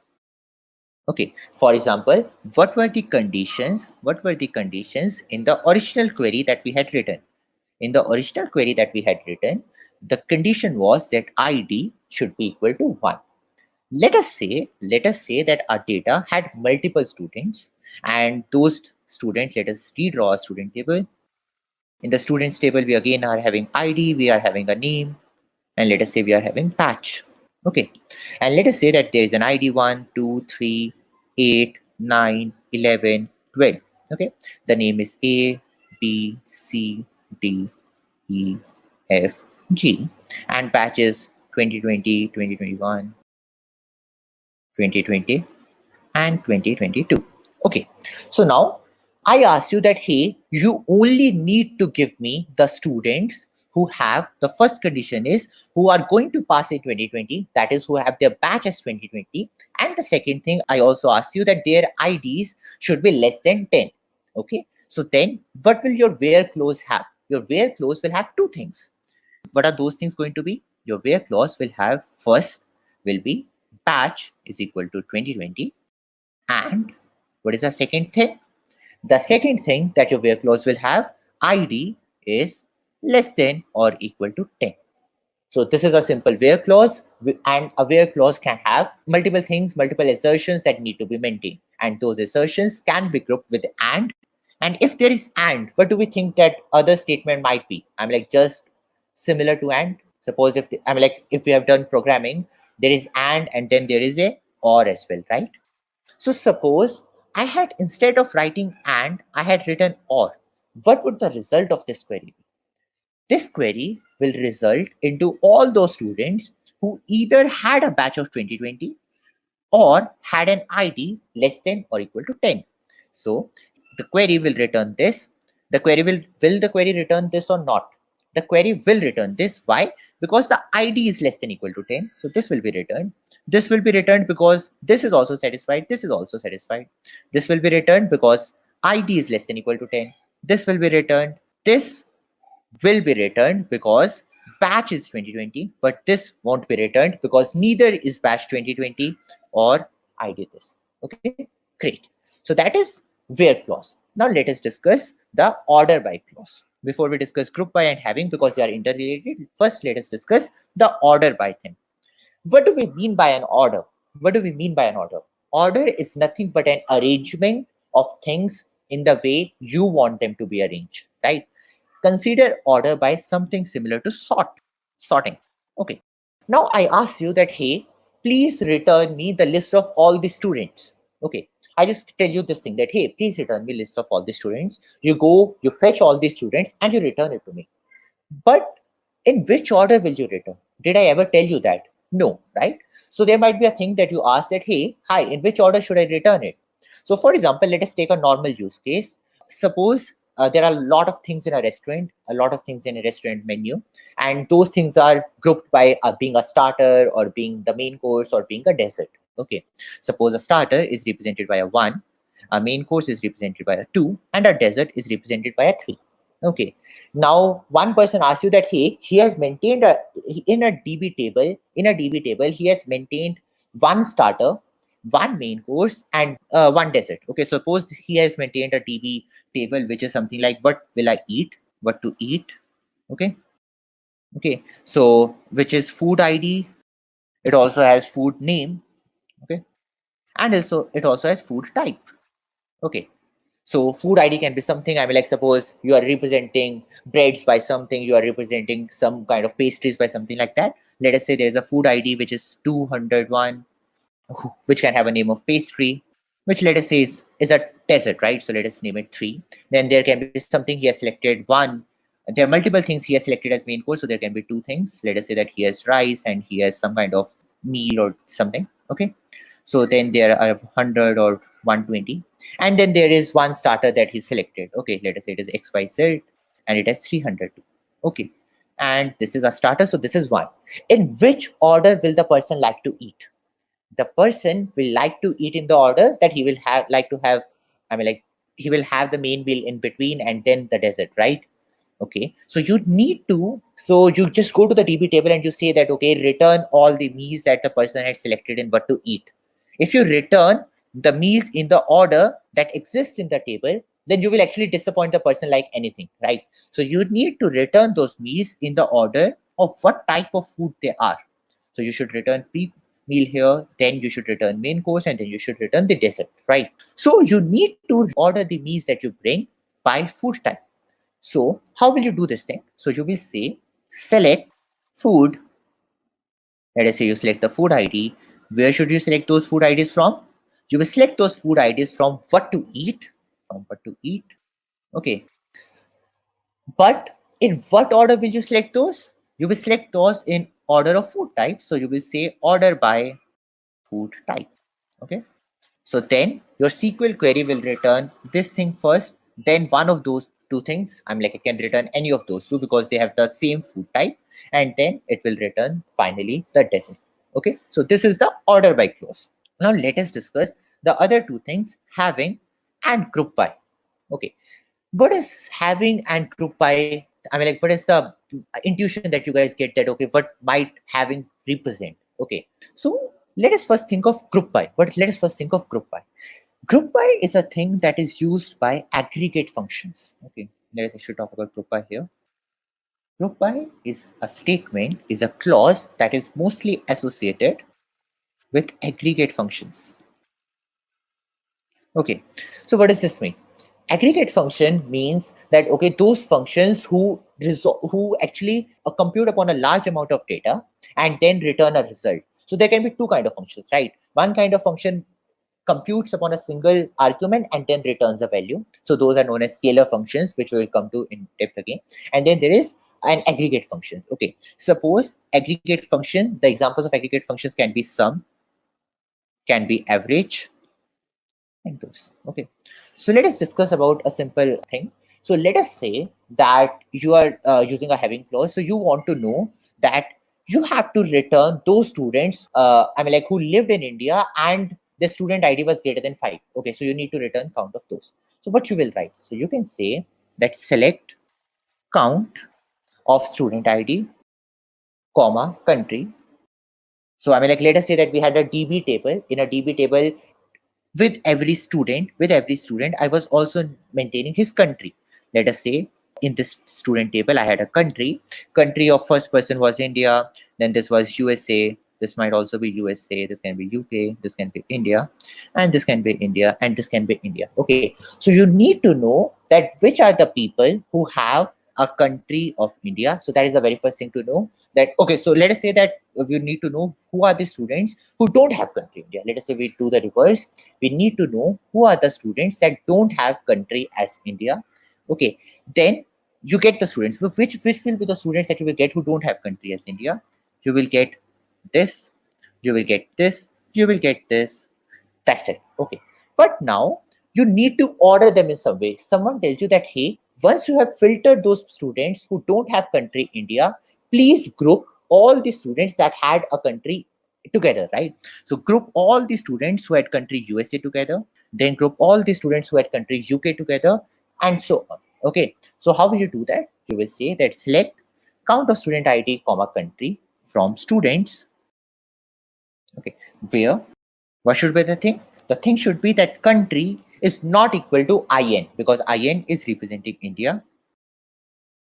Okay, okay. Now you get all those students. Now you need to group them by countries, right? You need to group the countries that had USA together. Okay, so group by country. Okay, so all the students that have the same country are now together. That's it. Suppose you return this. What will this return? Now, what a group represents, a group basically creates a single group of people who had the same value here. Okay, so let us decipher this particular query one by one. Okay, in this statement, the very first thing is select from students where country is not equal to India. This thing will give you 2, 3, and 8. So you get these three things. Okay, then the next thing that you do, you are grouping them by country. So then you get two groups, right? There are two students that had USA and one student that had UK. So now you will get two groups, which are 2B and USA, and 3C and USA, and the final one was 8D and UK. Okay, so these two students were in the very first group and this student was in the third group. Okay, now you have grouped them by country. Now what do you need to return? You also need to return the count of student ID. Basically, how many different student IDs were there where in each groups. So because count is a aggregate function. It works upon a different thing. It works upon a set of inputs and returns the number of inputs that are there. So what will be here? It will be 2. What will be here? It will be 1. So what will it return? It will return 2 USA and 1 student from UK. So writing this query helps you to find the number of students from each country where the country is not India. Okay, I hope that is clear. Now let us discuss having. Suppose I have written this query. Okay, and then I tell you that please return only those countries, where the number of students were greater than 1. Okay, so you need to return only USA and not UK. Okay, so having allows you to do filter on aggregate queries, filter on aggregate functions. So you can say that where having the count of student ID, so you can here write having count of student ID, or let us say ID, which is greater than 1. So if you write this thing, you are only going to get USA. So the difference between where is just a filter upon a normal attribute value, whereas having is a filter upon an aggregate function, the value returned by an aggregate function. So the question is why we use having instead of where clause in group by clause. So having actually used to, because see, once you have done group by in functions, then you need to do some kind of query upon these groups, right? So consider this as different, that you have done a grouping. Here you have done a grouping, and then out of those groups you are selecting particular groups that had something as this. Okay, so that is why you need to do a having kind of thing. Okay, great. Now we had actually, when I was discussing this particular thing, that hey, let us say that we had to select the students who we were giving degree to. Okay, then I tell you that hey, we also don't need to select the students who actually failed. I told you that hey, we will run one query and then we will run a sub query, and the basically whatever the value was not in the second sub query, we will put in a not in clause and then give, right?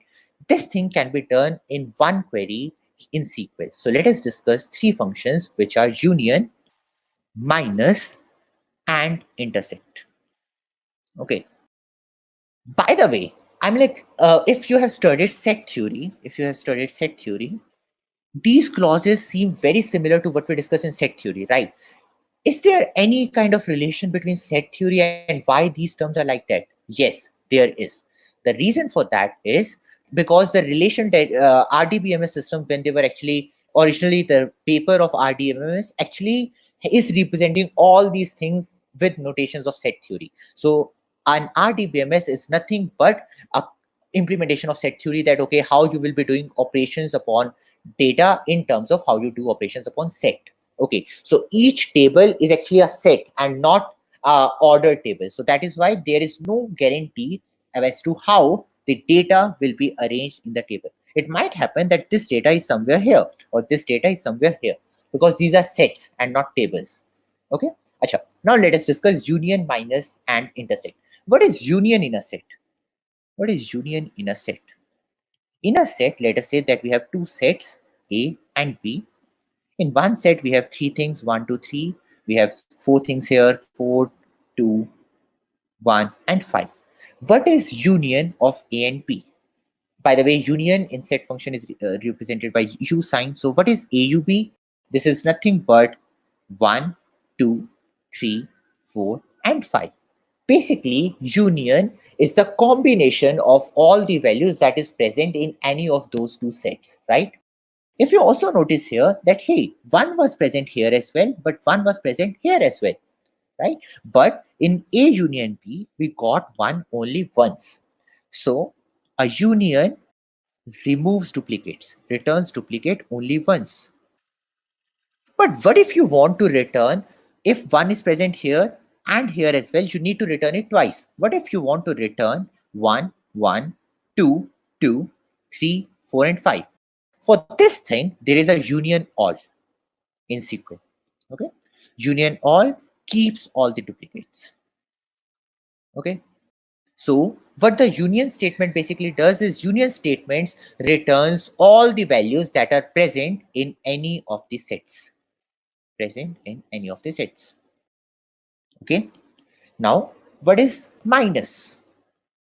So I tell you that, hey, I have some things here. I have some things in this particular system, which is, let us say, A, B, C, D, and E. These are some things here. I tell you that you need to return everything that is here, but it should not be here. Okay. So what will you return? I mean, like, suppose, let us say that you have 5 things and 2 things. You need to return every of those 5, but those 2, but not those 2. So you do 5 minus 2, right? In maths, you do a 5 minus 2. Similarly, in sets, you can do a set A minus set B. Suppose this is represented by set A. This is represented by set B. If you do set A minus set B, you will get all those queries that are here. I mean, like, they should be here, but they should not be here. Suppose there was an F here as well. So what are the queries that are here? These are A, B, C, D, and E. Okay. And what is the second thing? The second thing is they should not be here. So out of these things, what are the things that are here? So they are B. So B will be removed. That is A. So A will be removed. This is F, but F is not here, so we are fine. And the final return from here will be C, D. Now, do you guys think that we could have actually directly used this minus statement in the previous question? What would we have done? Instead of writing where not in, we could have just done minus here, right? So if we were doing here, we could have just done minus here and we would be fine. Correct? Great. So that is the minus query. And then what is intersect? Intersect is also a set function. And intersect between a set A and a set B is represented by an inverted U sign. And it says it returns values present in both set A and set B. So let us say that set A had the values 1, 2, 3, 4, 5, and 6, and set B had the values 2, 4, 6, 8. Now, if you do A intersection B, it will return those values that are present in both of those sets, right? So it will return something that are present here as well as here. So those are things like 2, 4, and 6, right? Great. Now let us actually, I mean, like, now we understand that, okay, what are these commands doing, but how will we actually write them in SQL? How will we use them in a SQL query? In these SQL queries, these statements are between two select statements.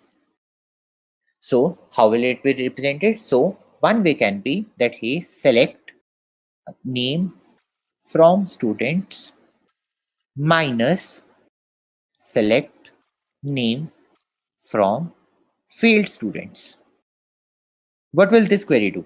This query will return all those students, the names of all those students that are students but are not failed students.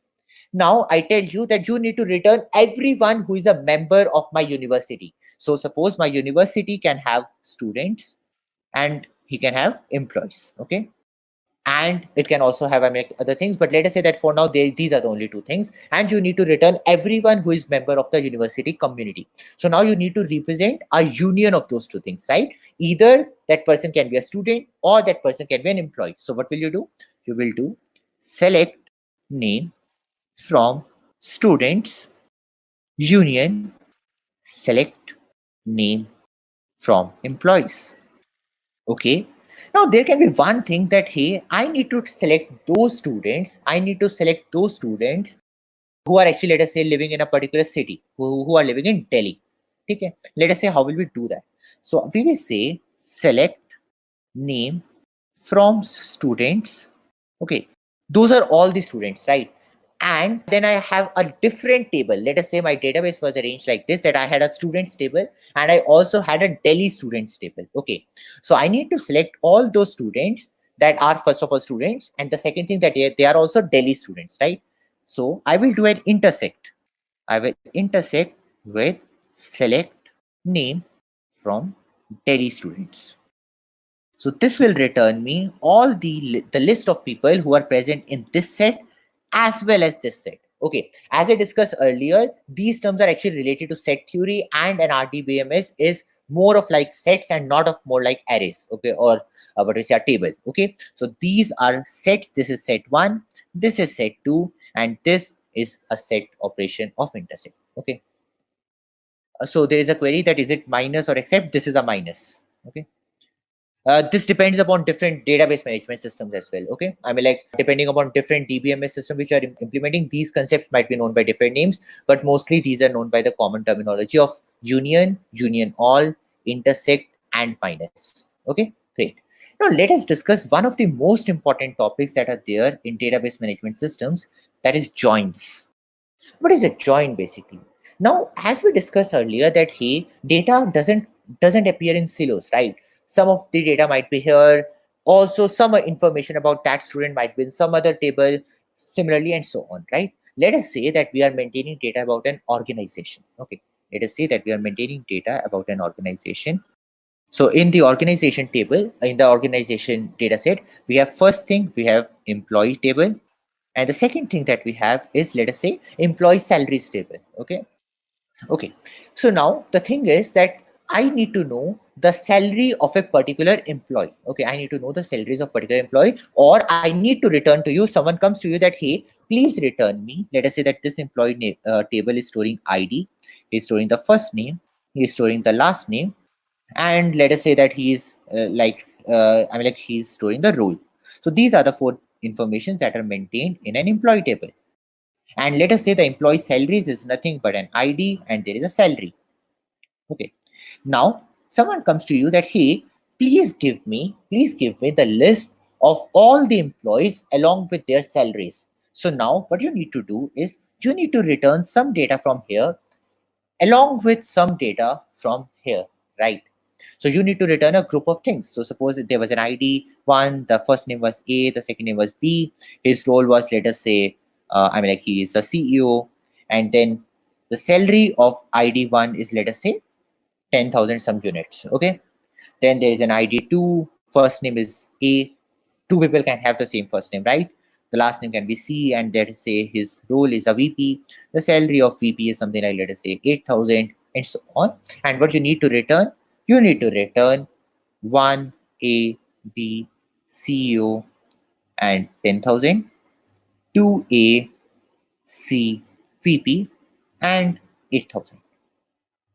So now you see that, hey, to return my answer, I need to actually fetch 2 tables. I need to fetch data from 2 tables. Okay, but how will you ensure that this data corresponds to this data, and this particular row, this particular record corresponds to this particular record? How did you come to know that? You came to know that based upon the ID here and ID here. You joined, or basically you selected those, I mean, like, you combined by the ID. Where this ID matched, you combined those, right? This is the use of joins. It allows you to fetch data from 2 different sources, from 2 different tables, based upon something that matches. Okay. So now how is this happening? Let us discuss different type of joins when this will become clear. So the very first join and the most important join is the inner join. Inner join allows you to basically join based upon a particular column, and the data should be present in both of those things. So suppose there was a ID 3 and he had a salary of 6,000, but you don't see any employee with ID 3 here. So what is even the use of returning this data, right? So I mean, like, if still the same person asks you to return all the employees along with their salaries, you only need to return this, correct? Because you don't know if this 3 person is here. And let us say that there was an ID 5, and his first name was D, his last name was E, and he was also a VP. But you don't have his salary information. So you don't have his salary information. There is no salary information available here. So you only need to return those data whose information is available here as well as here, right? So this is the concept of an inner join. Okay, so let us discuss that how this inner join is going to work. So this is going to, I mean, like, the normal function, how do you write is that select star from first table. By the way, what is this select star doing? This select star does nothing but returns all columns of the table. All columns, okay, not the rows. Okay, so we select star from table A, and then when we have selected everything, so basically I have selected everything from this table, then I also need to select everything from the employee salaries table, right? So then I will also select star from table B. Okay, but I need to join them. I need to join this with the second thing, right? How will I join this? I will see that, hey, ID here matches the ID here, right? So what I can do is, rather than doing this, so I say select star from table A. I select everything from the first table, and I join. And I join with what? I join with table B. That's it. This is equivalent to select star from table A, inner join table B. So writing inner join is normally in most of the DBMS is not mandatory. Okay. So when you have done this, you get the result of this based upon these two tables. Why? How it automatically selects that what should I group by? It sees that, hey, there was an ID column here, there was an ID column here, as well as there was an ID column here. Because both of those columns had the same name, so it makes sense to, it makes sense to choose that as the common name and then group by that, okay, and then join by that. So that is the inner join. That is the most common join that is used. The second type of join is left join. This is a left outer join, but let us call it left join. What it says is select everything from left side, select everything from left side, and if corresponding values are not there on the right side, fill those values with null. Let us take the above case. So suppose instead of doing an inner join, where the value was present in left side as well as in the right side, I was doing a left join upon this table. So what would I be returning? So I will definitely be returning everything which was from the left side. So I will be returning 1, I will be returning 2, I will be returning 5. But there is no corresponding data for row 5 on the right side. So for those particular things, for all those values of this thing, I will put null and null in the salary. So what will I be returning? I will be returning 1 who has a first name of A, B, CEO, and his salary is of, let us say, 10,000. I will be returning 2, A, C, VP, who has a salary of 8,000. I will also be returning this because this is a left join. So I will be returning 5, D, E, VP. But I don't have any information about this. So I will replace this by null. So this is the left join. As there is a left join, so obviously the opposite also has to be true. So the opposite is right join. What this right join means? This right join means select everything from the right side. Now you have to do the first selection on everything that is on the right side. Now, if the corresponding data of the similar column is not available on the left side, fill the left side with null. Okay, fill the left side with null. If corresponding data is not available on the left side, fill the left side with null. So what will it return? It will return 1, it will return 2, it will return 3. For 1 and 2, there is the data on the left side, but not for 3. So what I will be returning will be 1, 2, and 3 are the IDs. For 1, I know the first name, I know the last name, I know the role. So this is CEO, and I also know his salary. Okay. For 2, I also know everything. So I know that his name is A, his surname is C, it is a VP, and it is 8,000. But there is a person 3 whose first name and last name I don't know. So what will I return? I will return I will return null, null, null, and 6,000.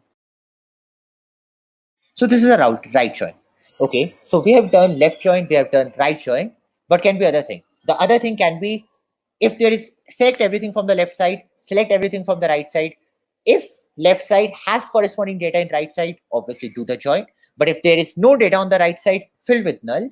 Similarly, if there is something on the right side which doesn't have a corresponding data on the left side, fill that with null.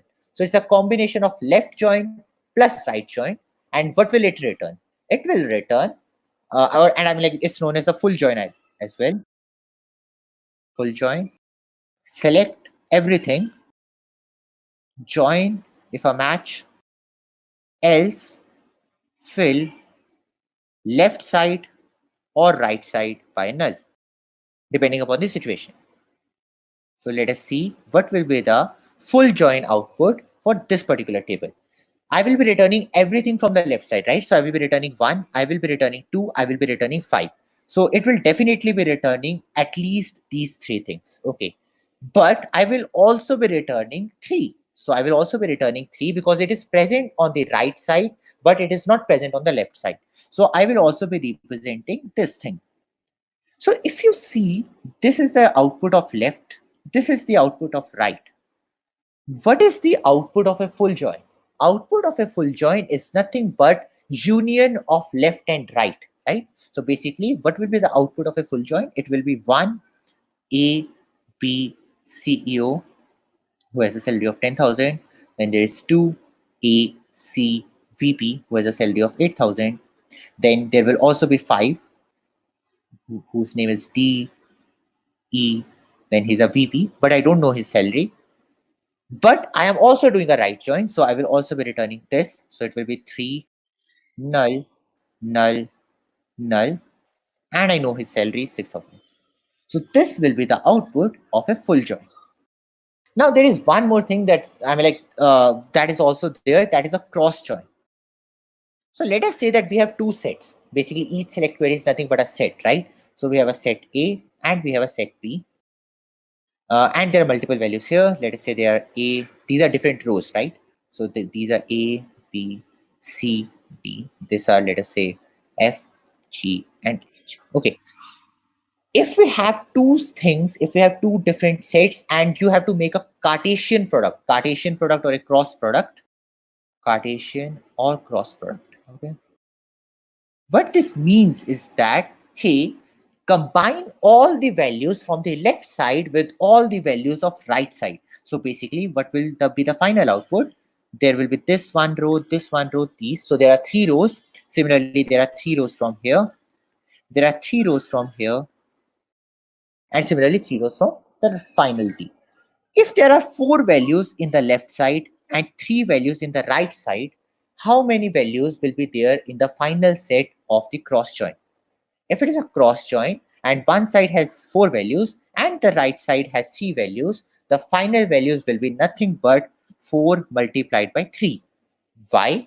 Because each row on the left side is going to produce 3 rows, because it is going to be combined with every value on the right side and thus produce 3 rows each of those. So we will be getting 4 into 3, which is 12 as the final table.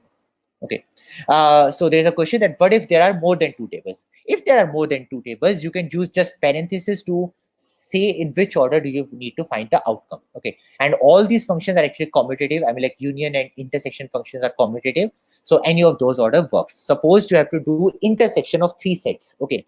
So then you can do select star from A. Then you can do union, select star from, let us say, B. Now, whatever all these values we got from here, then we need to do intersect, select star from C.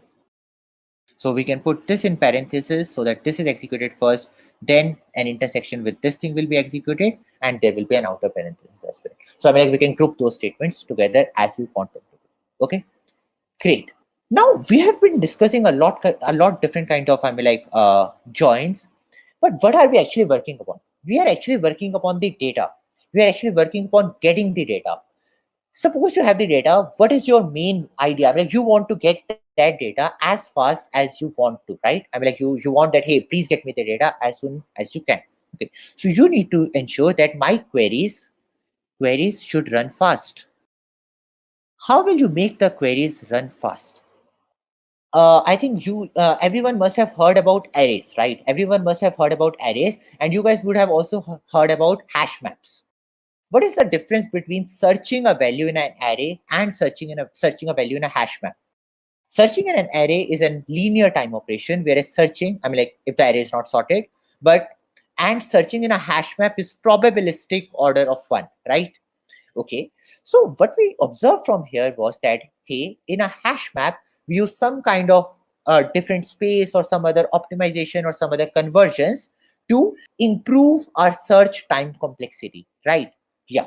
So if we want to optimize, if we want to speed up our queries, we can probably use some other memory. We can use some memory to speed up our queries. Okay. using some memory to speed up queries is known as indexing. Okay. Now let us say that you know that, hey, a lot of times I need to find all those students who had total score greater than 80,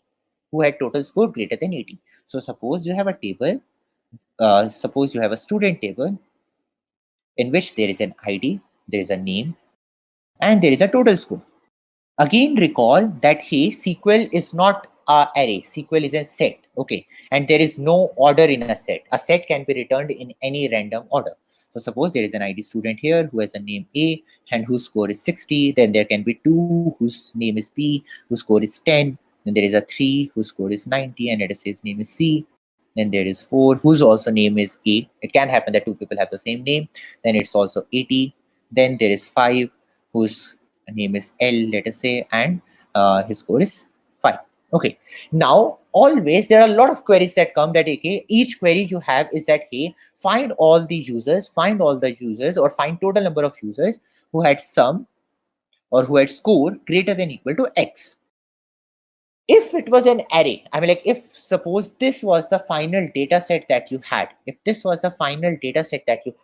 and you knew that you are getting a lot of function calls just finding score greater than equal to X, would you like this data to be arranged in some kind of order? You would like that, hey, if this data is sorted by the total score, right? If this data is sorted by total score, then you can answer each of these queries using binary search in order of log n, right? So you need to do some kind of post processing. Okay. And also you need to know what are the common operations that your database has, or what are the common queries that your database has. So this is known as a database indexing. What is an index? First of all, an index is nothing but a data structure. To study which is the data structure that actually does that is not the scope of today's lecture, but if you want to study that, you should definitely see about that B tree and B plus trees. What are these? So this is how indexes are actually, I mean, like, most of the times implemented. So an index is nothing but a data structure that provides quick lookup. Okay, because you need to arrange the data. I mean, like, hash table is also nothing but a data set, right? So quick lookup based upon a query, based upon queries in a column or a set of columns.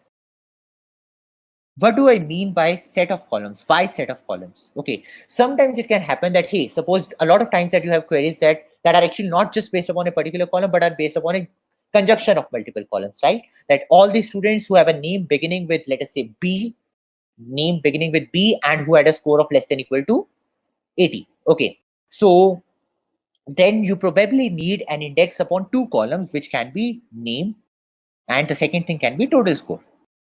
So how to choose which will be the columns that you will index upon, that depends upon what your application is showing. What data is your application assessing a lot of times? If you see that a particular data is being assessed a lot of times, it makes total sense to add an index over those particular columns. How will you create an index, by the way? To create an index in SQL, you run this. So you run a statement like this, create. So by the way, I mean, like, if you ever have to create something in SQL, you use the create statement. If you have to create a table, you use this. You have to create a database, you use this. In this time, you have to create an index. So you do create index. You can also name the index. Okay, I mean, like, you can call the name of index, something that you want to do. So let us say that I call this index name score.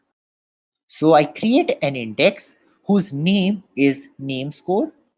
Then I also need to specify what are the columns that I'm creating that index upon. So I'm creating that index upon columns that are name and total score. But these columns can be present on a large number of tables, right? These columns can be present in a lot of tables. How to decide that which is the table I'm talking about? So I also need to mention the table. So I will say on students, name and total score. So if I run this particular query, it will create an index upon these two things. What is the disadvantage of an index though? The disadvantage of an index is that it needs extra space, but that is fine. An extra space is not a big issue, but it can slow down writes. So let us say that, okay, let us say we don't know about B trees or B plus trees, but you had to actually implement an index yourself. Okay, if you had to implement an index yourself on this particular thing, you can say that, okay, I will always maintain this table in sorted order of table score. And then if insertions happen on this particular table, what will be the time taken to insert? It will be linear, right? So I'm like, because you always need to ensure that the table is sorted, so then you can't do it in, in order of one or in constant time. So indexes can slow down writes because they need to process the new data that it achieved. Okay, that is an issue with indexes, but otherwise they are actually always beneficial. Okay, great. Now, what kind of indexes can be there? The indexes can be of two types. There are two ways in which you can classify indexes. The very first way in which you can classify indexes is unique and non-unique index. What does unique index says? Unique index basically allows you to maintain that if a particular data is if there is a duplicate in a particular column or in a particular set of columns of the data. Suppose you have a data in which you want to always ensure that no two no two students have the same name. No two students have the same name. How can you do that? To do this thing, you can create a unique index on name column of students, right? So what will happen is that at any write, whenever a write happens, it will check the index if a constraint that was set in any of the indexes is being broken or not. Okay, if we had not indexed this thing, checking this would have been a more complex operation or a more computationally expensive operation. But as we have maintained an index over that particular column, it immediately allows me to check that if that constraint of uniqueness is being broken or not. Okay, so unique indexes are there to ensure some constraints in there. Then what is the definition? Why is there a need of non-unique indexes? Non-unique indexes exist to speed up the query. So while unique indexes, the main purpose of unique indexes is to maintain the constraints or data integrity, right? They need to ensure that the data integrity is maintained, but the function of non-unique indexes is only to speed up the queries. Okay, and that is the biggest advantage that non-unique indexes have. Okay, now there is also another way in which we can classify the indexes. This way is known as clustered and non-clustered indexes. Okay, the very first thing that I told you was that, hey, a relational database is not a table, but it's a set. Okay, so that means there is no definite order in which the data would actually be stored in memory, right? It could be stored in any way.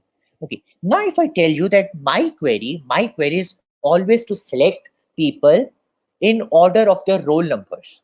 If I say that I have a student table again, okay, I have their roll number, and let us say that I have their name. And I tell you that my queries are always going to be selecting students in the order of their roll numbers. But as the databases are set, so the roll numbers can be arranged in any order. So 3 can be here, 2 can be here, 4 can be here, and like this, name is A, name is B, name is D, let us say name is C. Okay, so data can be arranged in this order, but I tell you my queries fetch students always in order of roll numbers. Now, what would you like to have? Will there be something that makes immediate sense that, hey, if my queries are always fetching data in the order of roll numbers, should I arrange my data in the order of roll numbers? If I have arranged my data in the memory in the order of roll numbers, it will speed up my queries, right? Because then I need to just iterate over the data and I'm done. Okay. So what clustered indexes allow you? Clustered indexes, they change the way data is stored in the database as per the index. So if I create a clustered index based upon roll number, what will it basically do? Inside the memory, inside the storage where the data is actually stored, this will change to 1, 2, 3, 4, and 1 has C, 2 has B, 3 has A, and 4 has D. So now if my queries are always in the order of roll numbers, they will become very fast. Okay, so that is what clustered indexes are. But what are non-clustered indexes?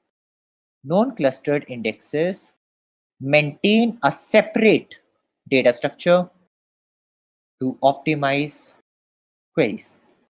Let us just see only this definition of clustered indexes. If clustered indexes change the way in which data is stored in the memory, can I have more than one clustered index?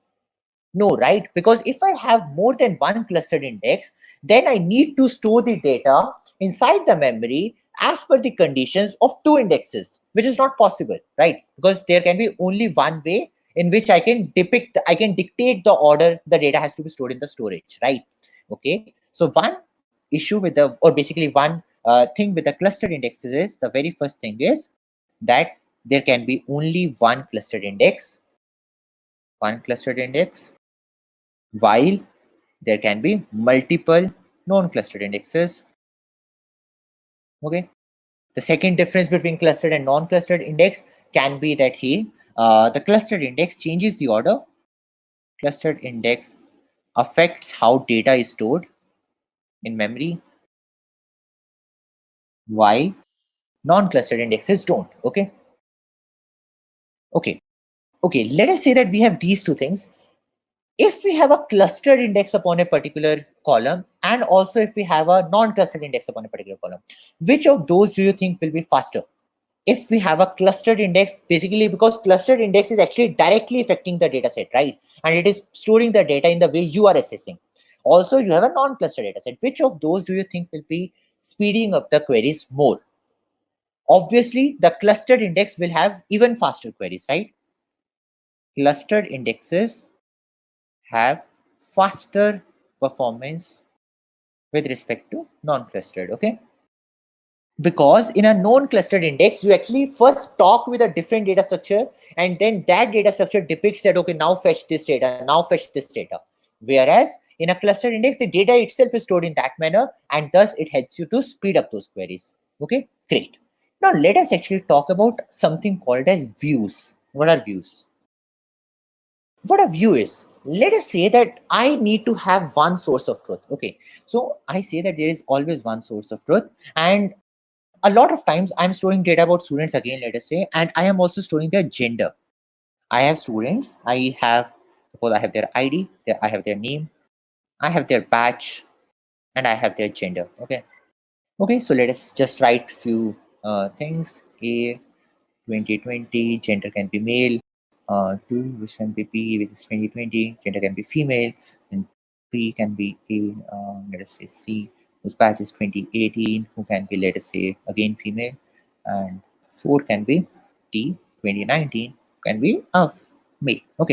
Okay, so this is the data that we have. Okay, now what I tell you, that there is one person in my university who ensures that whose job is to ensure to do data analysis upon the data of females. Okay, suppose her job is that, okay, let me actually analyze the data of females, do some operations with it, try to find out some information from it. Okay, how can I ensure that the repeated task of that particular employee in my company, whose task is only to just do multiple queries upon the data of females? Okay, so this is students.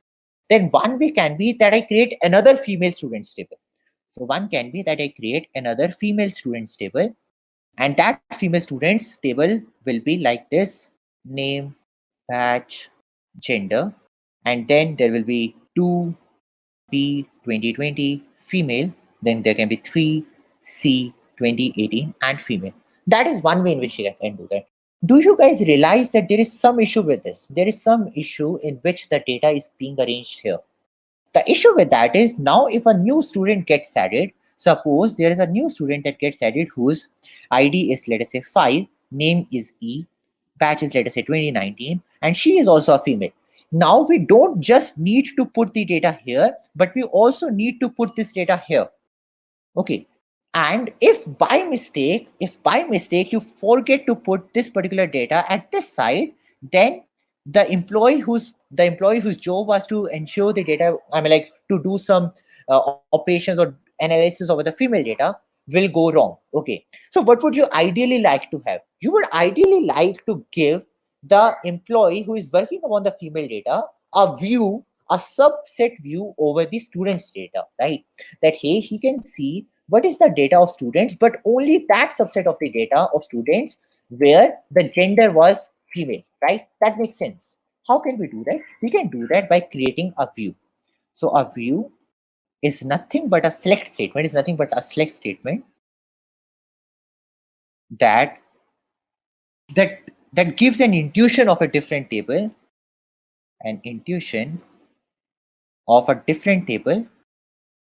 while in reality data is present only at one location.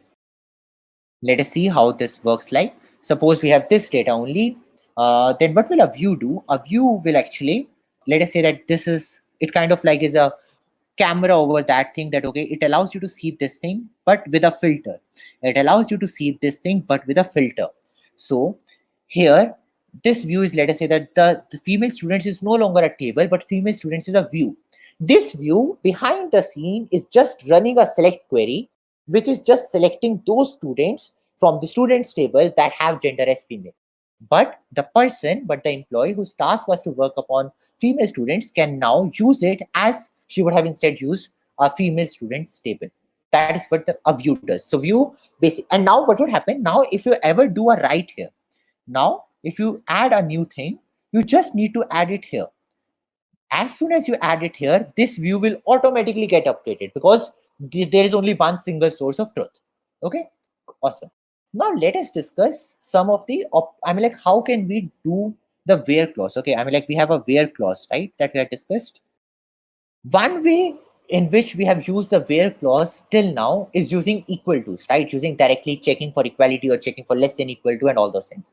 Let us discuss something called as wildcard patterns and other things that you can use in the where clause. Okay, so where clause, let us say pattern matching. Okay, so in where clause pattern matching, let us discuss different kind of things that can happen. The very first thing is wildcard patterns.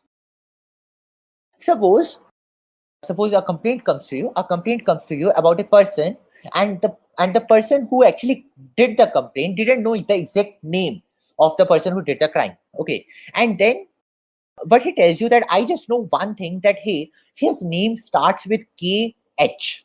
That's the only thing that you know. Now you can't just do a DB query.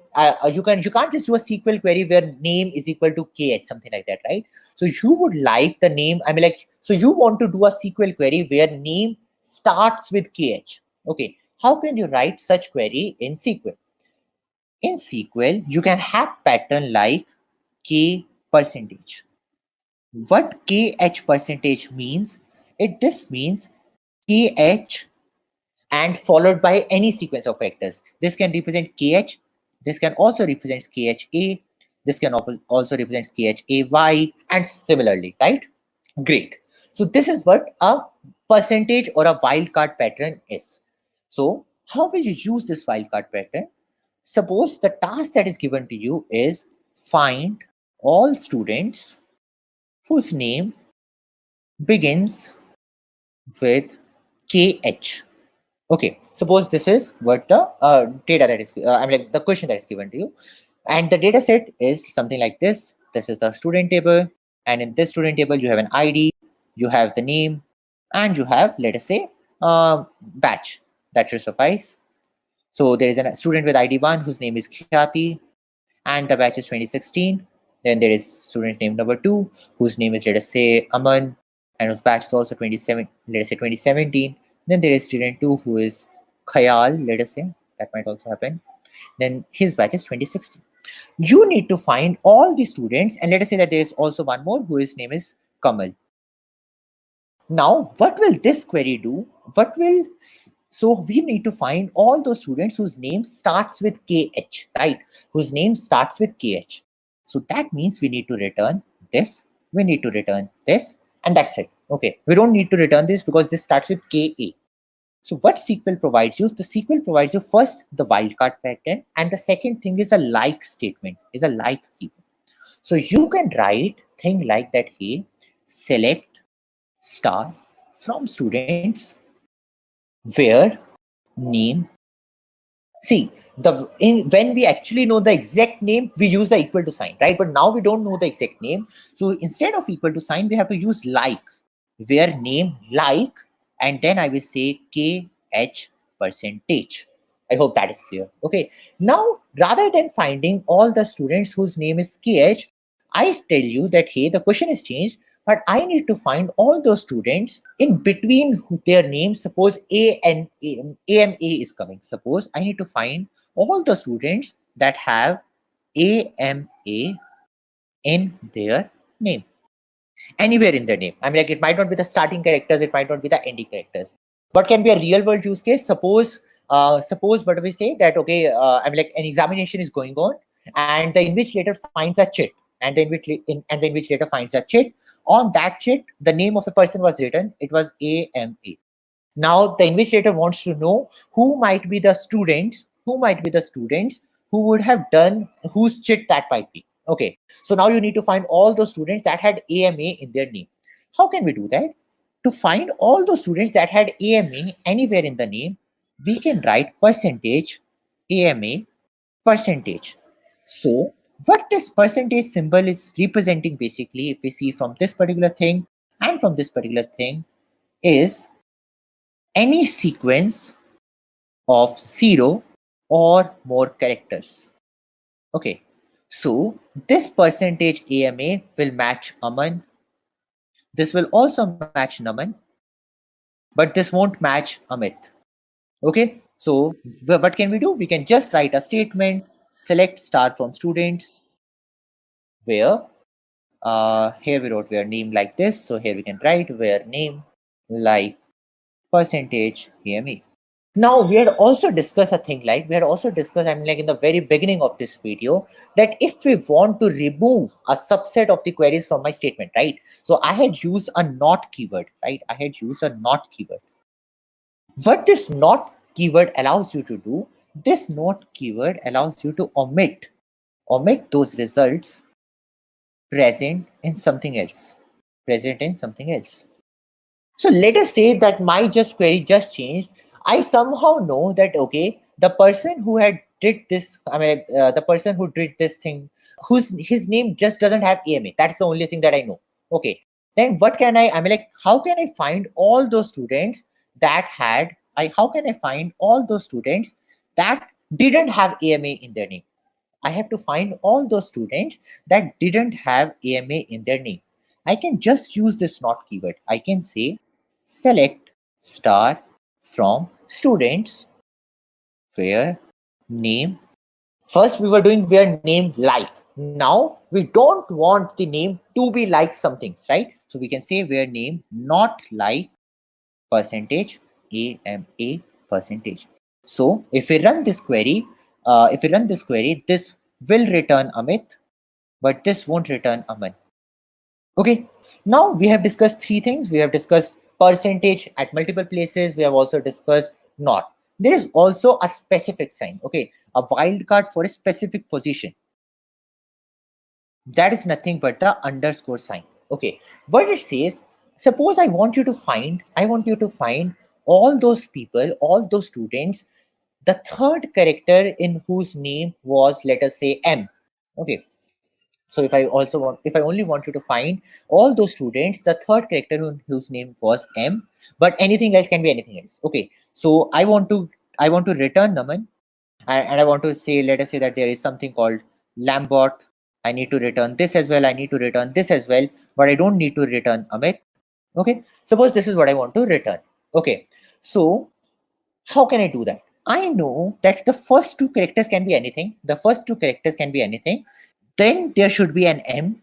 Then there can be any number of remaining characters. Okay, if I write percentage M percentage, will this work? No, this won't work. Why will this not work? Because this will also return Amit. Because Amit also satisfies percentage M and all this as percentage. So what can I do? I can say that the first two characters should be underscore. So underscore matches any character, any single character. Okay, so first two characters should be underscore. then there should be an M, then there should be percentage. What this means is that the first two characters, so that numeric value, that there should be a percentage, then there should be an M, that should be a percentage, that is fixed. So I can find all those students who had the third character as M by something like select star from students where name like slash underscore underscore M percentage. Okay. Now let us talk of another question. Let us talk of a question where I had to return all those students whose name had more than 4 characters. I had to return all those students whose name had more than 4 characters. How can you do that? If the name has to have more than 4 characters, we know that the first 3 characters can be anything. The first 4 characters can be anything. So we can just write that by underscore, underscore, underscore, underscore. That means the first 4 characters can be anything. Then it can be percentage. There can be any number of characters after this. So a query to select all those students who had name greater than 4 characters can be something like select star from students where name like underscore underscore underscore underscore and percentage. Okay. So that was in wildcard pattern searching of strings in a database. Let us also talk about what kind of database, like what kind of operations can actually can happen on a database. Because if you are using a database management system, you need to know what are your requirements, right? What kind of data that you want to have, okay, or what kind of operations happen, or what kind of requirements are there from the data set, so that you can choose a database system that actually conforms to those requirements. So there can be 2 kinds of database management systems that are commonly known. The first type of database management systems are OLTP, and the second thing is OLAP. So how to distinguish between these two? You can distinguish between these 2 types of datasets using the word T and A. Okay. What does T means? T means transactional. What does A means? A means analytics. Let us try to understand the difference between OLTP and OLAP. So as we see from the name that OLTP database is more for transactional things. Okay, what do we mean by transactional things? Transactional thing is a large number of queries, but each query is very small. Okay, like let us say that very simple thing. Let us say that I just need to select all those. I just need to increment the value of something by 1, or let us say that I still have the students table and I have their marks as well. Let us say, so I have students tables, I have their marks. Let us say the student table has something like this: ID, comma name, comma marks. Okay. So there is ID 1, A, initially his marks are 20, then 2, B, 30, something like this. Okay. So now my queries are things like, hey, my queries something are like that, hey, insert a value or update a value, things like that. These are very small operations, but these operations are happening a lot of times. In those scenarios, you need a transactional database management system. So what that transactional database management system will need to do, it should have actually a very fast response time. You will be very sad if just to create a like, if just to submit a like, it takes a lot of time for the Facebook's database system to actually store that like in the DB and return you that, okay, you have liked that post. Okay, let me actually just tell the full form of these things. OL stands for online and P stands for processing. So online transactional processing and online analytical processing. Okay, so this is the difference between OLTP and OLAP. Okay, so in an OLTP database, I need fast response time. Okay, so my CPU requirements are not that much, but I need to be able to serve a lot of requests in very fast. Okay, so normally OLTP databases are actually distributed. Okay, because you need to serve a lot of requests or so lot of parallel requests which are normally short, so you actually distribute your load. Whenever you actually have to have a lot of small queries, the best way is that you distribute those things and have multiple different computers handle it rather than having a vertical scaling approach. Okay, whereas consider you are a company, consider you have a database of a lot of users being stored since long. Okay, and then every 2 months or every 1 month at the end meeting, you do a very big processing over those database. You try to find all those users who had posted more than X messages, or you find all those students who had actually attended more than 5 classes, and then who had actually also solved more than X contests, and solve those things. Okay, so in online analytical processing, these databases are useful for business analytics and intelligence. Smaller number of queries happen, but each query is quite complex, can be quite complex, we will say. Okay, because I mean, like, one query might be fetching from a lot of tables and doing a join between them and trying to find a lot of other things. Also, in OLAP database management systems, other things that are actually, I mean, like, if you're doing a business intelligence, visualization becomes very important, right? So visualization, etc., are common features. Okay, so in this thing, being distributed is one important aspect, but in this thing, having a large support for visualizations and other thing is a more important task. Okay, now let us actually talk about a very important thing in database design. I mean, like, how will you even create I mean, like, how did we decide that what tables do we need to create, or what do we need to store in what table? How did we decide that? Let us discuss this. Actually, this is a very I mean, like, important topic as in terms of database management systems, in terms of understanding database management systems. This is normalization. Normalization allows you to have good database design. Good database design in terms of what? In terms of how we are arranging entities and relationships between them. Okay, so normalization also allows you to reduce data redundancy. Okay, let us say I had the student table again. In the student table, now I'm also storing the address of everyone. I'm also storing the address of everyone. Okay, so let us say that student has ID, he has a name, he has a city where he lives, he has a pin code, and these are the things that I need to store. Okay, so let us say that this is the database. So let us say that we have ID1, his name is A, he lives in Delhi, and his pin code does not live in Delhi because Delhi has multiple pin codes. Let us say he lives in a city XYZ that has only one pin code, and let us say that the pin code is 110001. Then let us say that there's a student 2 whose name is B, who lives in city ABC, and the pin code is 133001. Then there's a student 3 who also lives in city, like, whose name is C, who also lives in city XYZ, and the name is 110001. Okay, suppose after a few days, government decides that, okay, we will be changing the pin code of the city XYZ. What can happen? What can be an issue in this database design, in this database schema design? The issue can happen is that, hey, suppose government says that the city with XYZ will now have a pin code of 127201. Suppose this is the pin code that the new pin code of XYZ has to be. Now, if this happens, what you will have to do is you will have to go on this student table everywhere where 110001 is there. You have to change 127201, you have to change 127201, and all those things, which is a very bad design, right? What can also happen is that suppose there was also another student C, let us say G, he lived in city XYZ and had a pin code of 11001, but you somehow forgot to change this. And that's a bad thing for you. Now your data at some places is storing the pin code 127201 for the city XYZ, but at some places it is storing 110001. That means the data is not consistent. What do we mean by that? We mean irregularities in the information.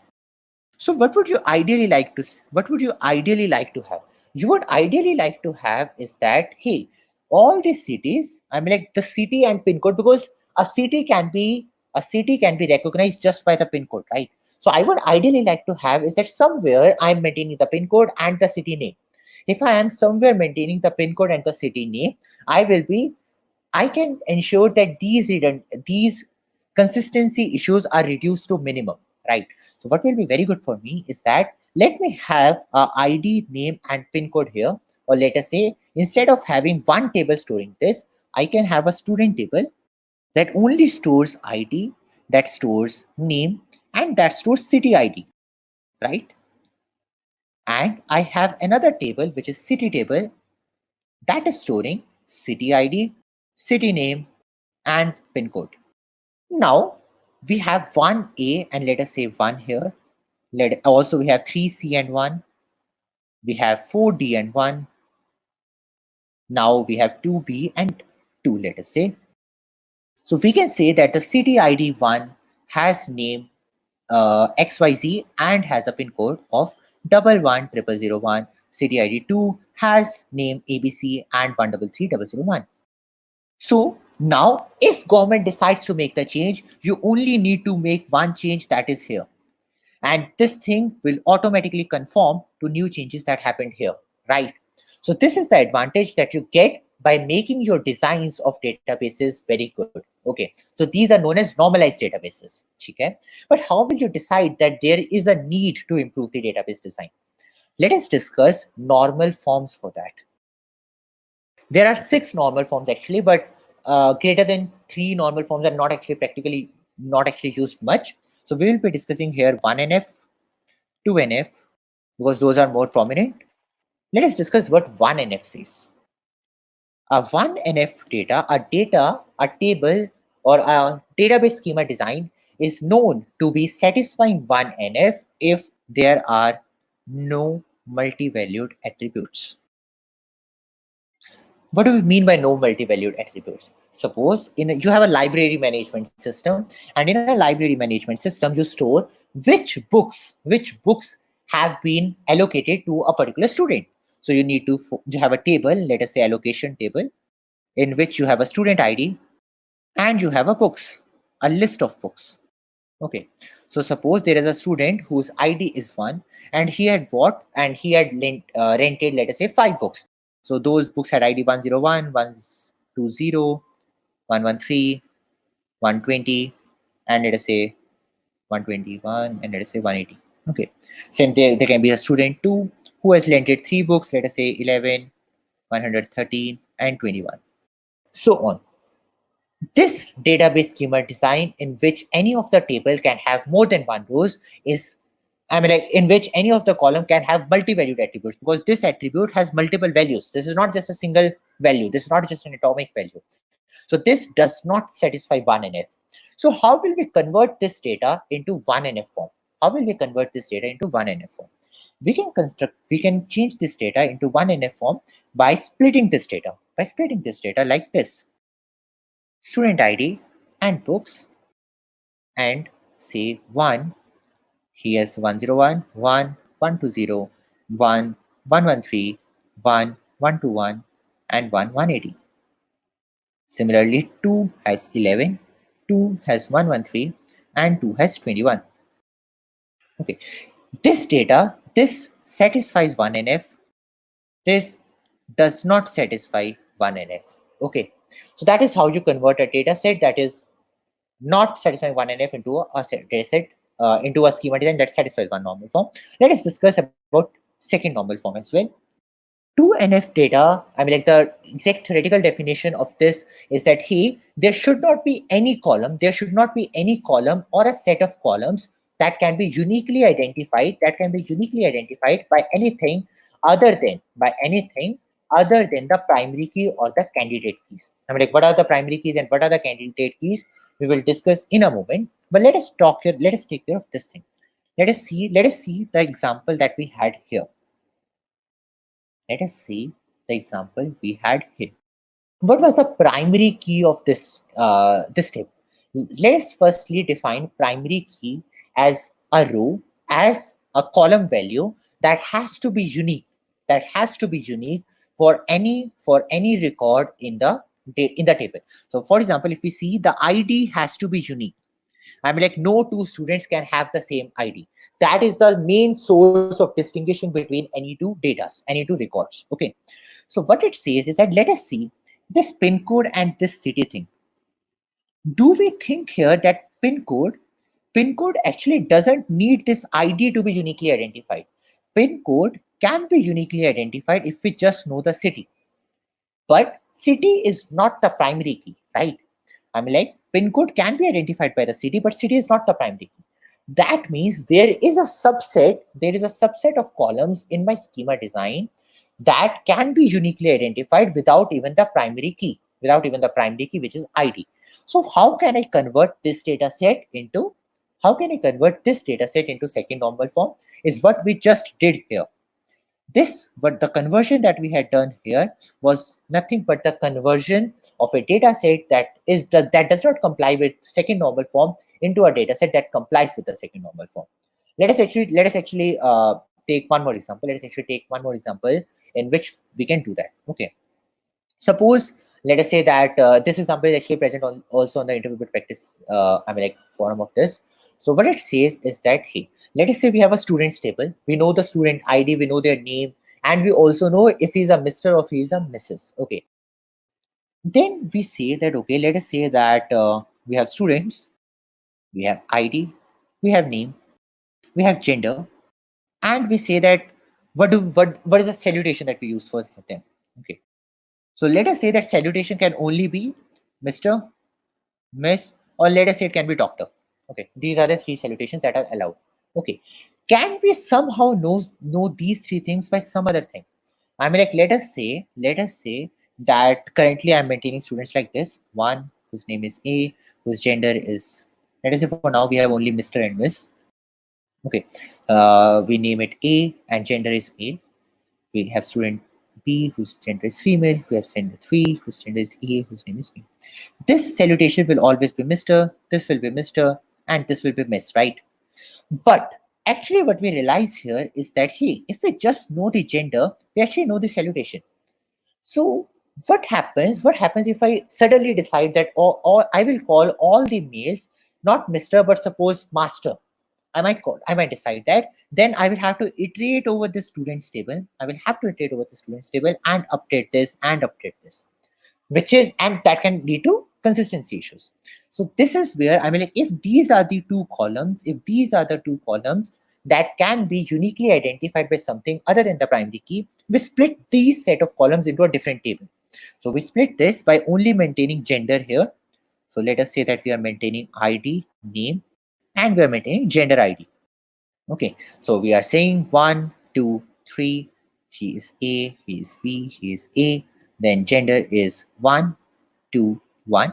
Then based upon gender ID, I can store the name. I can also know the salutation. So I can say that gender ID 1 is male and the salutation is Mr. And the gender ID 2 is female and the salutation is Miss. So this is how I convert a table or convert a schema design that's not into the second normal form into something that is a second normal form compliant. Okay, great. Now let us discuss one last thing before we actually end the today's lecture is something called as procedures. Okay, something called as procedures. In normal functions, when you would have, in normal programming that we do, we don't just write code sequentially, right? We don't write code sequentially, but we actually make our schema design procedural, right? We say we have a function called print this, we have a function called do specific task to ensure that a SQL code, that means our normal program is modular. Okay, that should look modular. Okay, how can we do the same thing in SQL? In SQL, we have something called procedures. Procedures are nothing but select statements. They are also select statements that can be identified by a function call. We can create procedures and each procedure is doing nothing but a select statement. Okay, so each procedure is doing nothing but a select statement. They are select statements that are identified by the name. Now, these procedures can be something that also manipulate the data, right? They can actually change the data as well, that whatever is in the data set at that particular location. So suppose there can be a procedure, or this can be update statements, modification statements. Okay. So example, the one example for that can be, suppose this was the thing that happened, that hey, you decided to call all maize master. Okay, suppose you decided to call all the maize master. Now what you will do, you can write a procedure, which is called change salutation. It can take in gender and it can take in new salutation, right? and then this recursively runs the SQL query and then changes it. Okay, now when we are actually discussing this, let us actually discuss what kind of SQL statements we had, what kind of SQL statements that we had. And let us actually parallelize its intuition with how you build a house. When you are building a house, what are the things that you need to do? Okay, I mean, like when you are building a house, first you need to decide that, okay, how will my house look like, right? How will my house look like? So that is basically definition. Okay. Then the second thing can be who will live in the house, right? Who will live in the house? Okay. What can be the other things? The other thing can be you put something in there, right? You actually put some value there or put some data here and all those things, right? So the other type of queries can be that, hey, you manipulate or you change the design, that you say that, okay, I will put one more thing in the kitchen or I will do these things. Okay. So those can be what we say controlling it, or we can say it as modifying it or manipulating it. Okay. And what can be the fourth kind of thing? The fourth kind of thing can be that, hey, you have manipulated, you have queried, you have I mean, like you have defined the thing, you have queried, you have manipulated. You also say that who is the control, who is going to control the thing, I mean, like who has what access. So these are the four things that are actually I mean, like in SQL, these are the four kind of statements that exist. The very first kind of can be data definition language. These statements allow you to define how my data is going to look like. That, okay, this is going to have something like this is going to have something like these statements are create and all the statements. Okay, these can be create, these can be drop, these can be truncate. Actually, not truncate is not actually a data definition language. Then the second thing can be query. For querying in a database, what are the statements that we had actually used? One most prominent statement that we used for query in a SQL database was select. So that is a SQL statement that is used for selection, for query, right? And the third thing can be manipulation. These manipulations can be insert, update, and all those things, right? Insert this, do this, and all those things. Okay. What is one more important thing? One more important thing is who actually has access. Who actually has access to my table? Because data is very private, so you can't give the access to everyone, right? So you need to have some kind of control of who has access to the data. So I mean, like in a SQL, the database administrator actually gives you a control that, okay, there is a user this who can actually create I mean, like who can actually write to this data, or this user cannot write to the data but he can only read. So these control statements can be grant and revoke. So in a SQL, all the statements can actually be segregated into these four things. There can be a definition statement, which can be creating, dropping. This can be querying, which can be like select. This can be manipulation, inserting something or updating something. And these can be controls. These controls are allowed, I mean, like these control statements are there to, I mean, like give some read writes, read writes, or only write writes, and all those things to the database management system. Okay, so these are the four things that are there in this. Now let us actually discuss some, I mean, like some tricky kind of thing. Let us discuss one tricky question that is normally asked in a database interview, and then we begin. The question is that, hey, you have to create a new table, with structure, with exact data structure of another table. Okay, suppose there is a table called students, and you don't know that there is a table called students. You don't know this. Okay, so there is a table called students, but you don't know what is inside this table. So there is, suppose, ID, there is name, there is 2-3 more things, but only you know that there is a table called students, and you need to create a table called students copy, which should be having the exact same structure as the students table. Without knowing that what is the structure of students table, how can you do that? So this is actually a very tricky question that is normally that can be asked. So what this, I mean, like how can you do this thing? Anyone has any ideas here? Let us try to see what a select statement was doing. Select statement actually returned me whatever the data was present in my table, right? So if I don't know students table, at least I can run this select query to get the data in that form, right? So I can still get select start from students. Okay, but then what will I do? Now I at least know that what is in the data. I mean, like what is the structure of students table, but what should I do now? I mean, like, what can I do? I need to store whatever was the structure that came from here into some other table, right? So SQL allows you another keyword, which is into. I say I select star into student copy from. Now where am I selecting from? I'm selecting from students, right? Okay. What will this thing do? What will this statement do? If my statement is only this particular thing, what is it this going to do? Into does nothing but copy everything that was in the first table as it is to the next table. Okay. So for example, if students table had 1, 2, I mean, like 1A, XYZ, 2B, ABC, and 3C, DEF. Okay. So this statement, I mean, like, this is the students table. This statement will actually just copy everything as it is into the students copy table. Okay. But I don't want the data. I only want this structure. I only want this structure. How will I do that?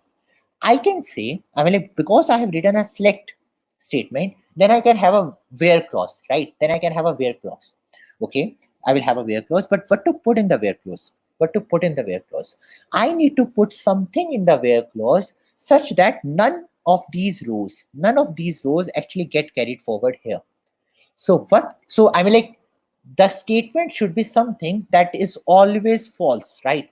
That is always false, so that nothing from here gets carried forward here. So what can that statement be? I mean, like, one very hacky thing is where 3 is equal to 4. This statement can never be false, right? This statement will never be true. This is always false. So select star, when the select star thing gets the table structure, it creates a new table, student copy, because we are putting into here. So it creates a student copy, but because the where clause was never satisfied, we actually never put anything there. Okay, or actually we could have done where 0 or where false. That would have also worked perfectly fine. Okay, great. Now let us actually discuss some of the aggregate functions of the in SQL that are present in the SQL, because that is something that people tend to miss out, because I'm like, otherwise you have to see the documentation. Let us quickly discuss that, and then we will be ending the today's session. So let us discuss aggregate functions in SQL. Okay, so let us just list them down, and let us see what those are. The very first function can be average, avg. So this function takes in a list of values. And returns the numeric mean of them. Okay. One more function that we had actually discussed in the beginning of the lecture, in between the lecture, was a count, right? Count statement returns just the number of rows, or the number of records that are satisfying that particular statement. So if I just do select count of star from students, what will this do? I'm saying the count statement just returns the number of records that satisfy my select statement, right? So if I have select and I'm saying select everything from students, so what is the count of everything? This is nothing but number of students. So one hacky way to get the number of records that you have is just select count star of students. That was perfectly fine. Okay, let us discuss other functions. That is min. Min also works upon a type of data. Then there is max. Because there is average, then obviously there also has to be a sum. There is first and last. What are the first and last doing, by the way? I mean, like, people tend to get confused by first and last. What is the, I mean, like, how are they going to be decided? They're going to be decided by the order in which the rows are returned.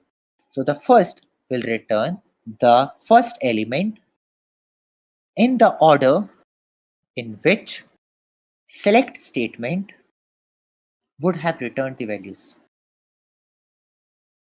Are null values counted? Yes. I mean, like, if the whole row is null, but it is still present, so yes, that will be counted, because that record is still there, unless you have maintained primary key constraint, in which that case it will anyway fail, right? Yeah. So similarly, the last fetches the very last particular record for that particular element. Okay. When we were in the middle of the lecture, what we found about that? What did we observe about these aggregate functions? These aggregate functions allow you to these aggregate functions allow you to group by. I mean, like they are used with group by and having, right? So these are the aggregate functions when you aggregate upon something, when you are doing an aggregate. So let us say I am going to take average of all males. Suppose the question that comes to you is that, hey, given a student table where student table is something like ID, name, gender, and score. Okay, you have to return average of males and females respectively. Okay, so the very easy question, very easy version of this is that, hey, I just need to return the average of all the students, in which case you can just do select average of score from students.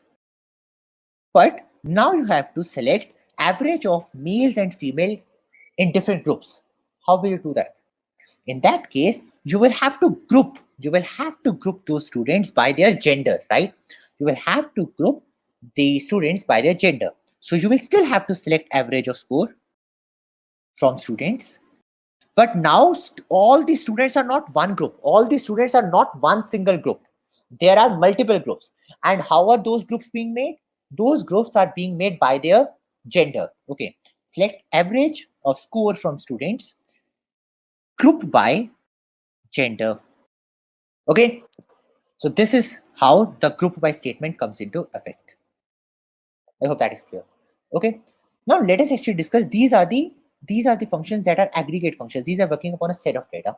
There are also other functions. Many people feel that, okay, it's very difficult to, it's normally a better choice to use a programming language along with, SQL. Otherwise, it's difficult to write a lot of things. But actually, SQL has inbuilt scalar functions. So what are those scalar functions? These take in one value and return one value. So basically, like in multiple programming languages, suppose you have a capitalized function, right? Suppose like let us say in Python, you have a capitalized function. Actually, let us write those functions in SQL only so as to not confuse people. So let us, in SQL, there is a function called uCase. If this function is nothing but this takes in a string and returns uppercase version of the string. Similarly, there can be lowercase as well. Okay. Then there are multiple other functions. There are concatenation of different strings. Then there are some mathematical functions which are actually useful. These are rand for random. Then there are round. One of the most important functions that I've actually personally used in my in real life environment is the timestamp functions. So if you are working with, let us say, data warehousing solutions like Redshift and all those things, timestamp SQL functions are very actually useful. So these can be like to timestamp. Then there can also be now function that returns the current date and time. So one thing, most people think that SQL is just about the query language, it's just about querying, but it actually has a very strong set of inbuilt functions that are available directly that you can use and do a lot of tasks that you can actually probably do with only programming. Obviously you can't do a lot, many of them, but it's more than what normal people think to be. Okay, one thing actually we missed out in the medium of the lecture was keys, right? We actually missed discussing them in detail. So let's just throw a brief light on them and then we'll be ending it. Let us discuss primary keys and foreign keys and how to create those. And foreign keys. Even before we discuss primary keys, let us actually discuss a term called as candidate keys. Candidate keys are a set of column values which can uniquely identify every other value. Select a set of columns, actually set of columns which can uniquely identify every other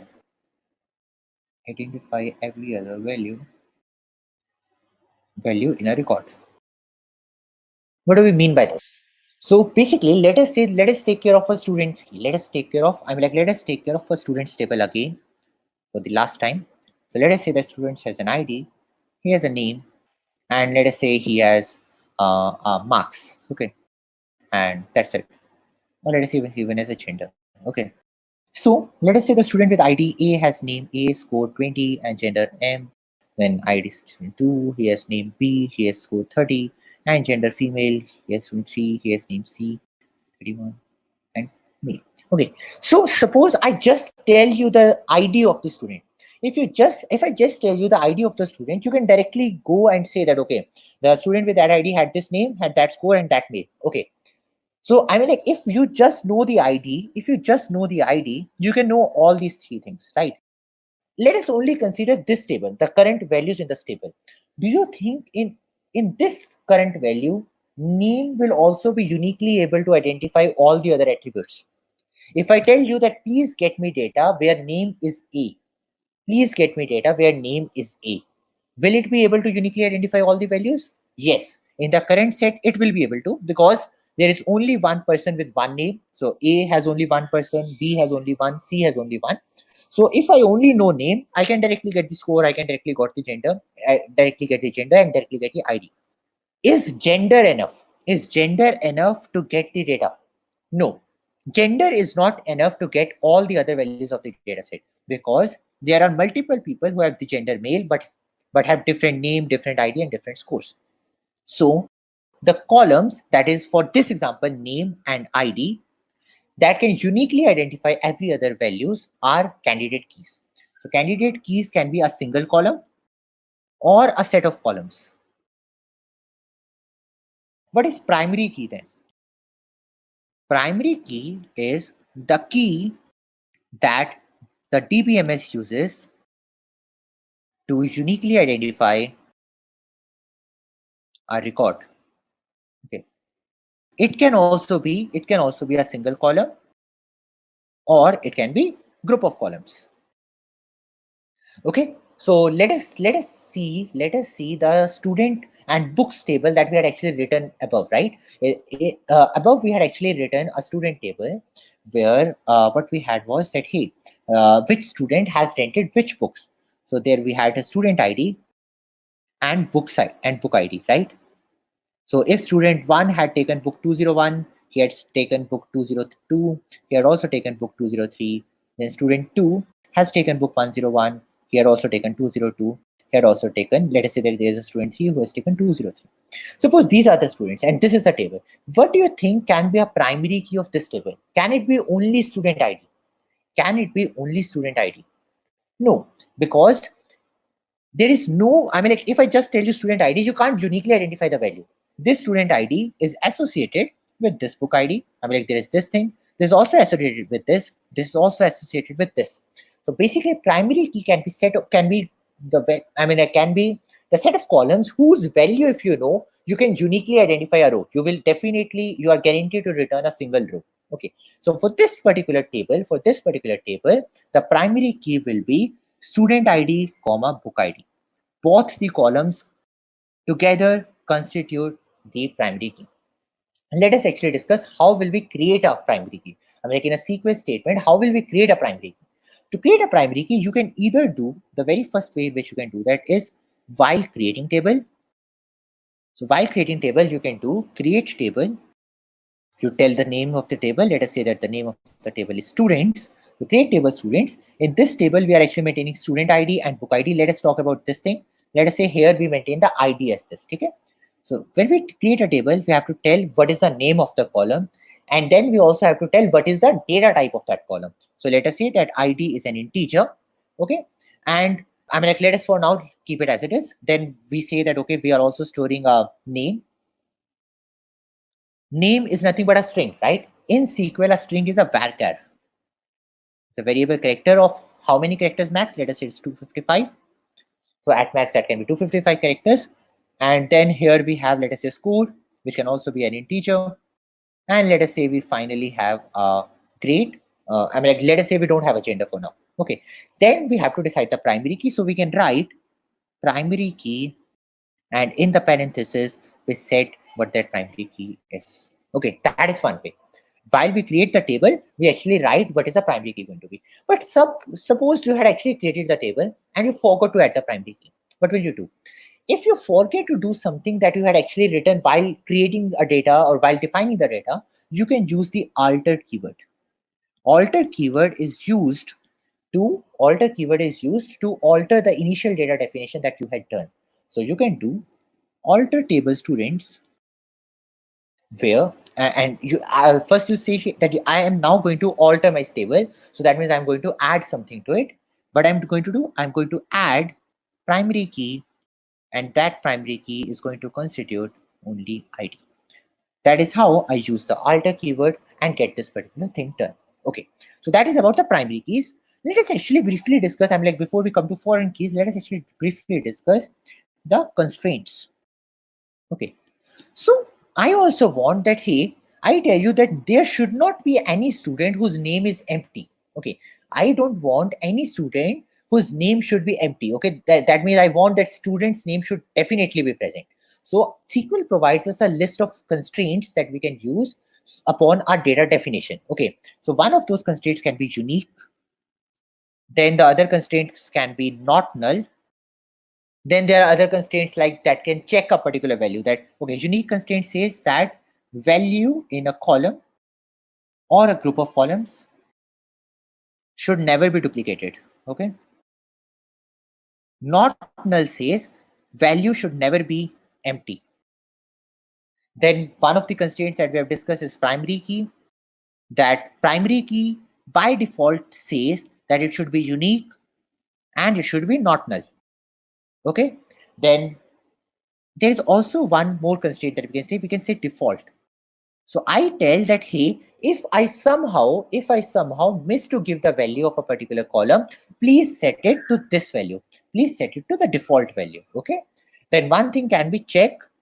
This check statement can actually verify that a value is satisfying a particular condition. For example, I can say that suppose I also had a gender here.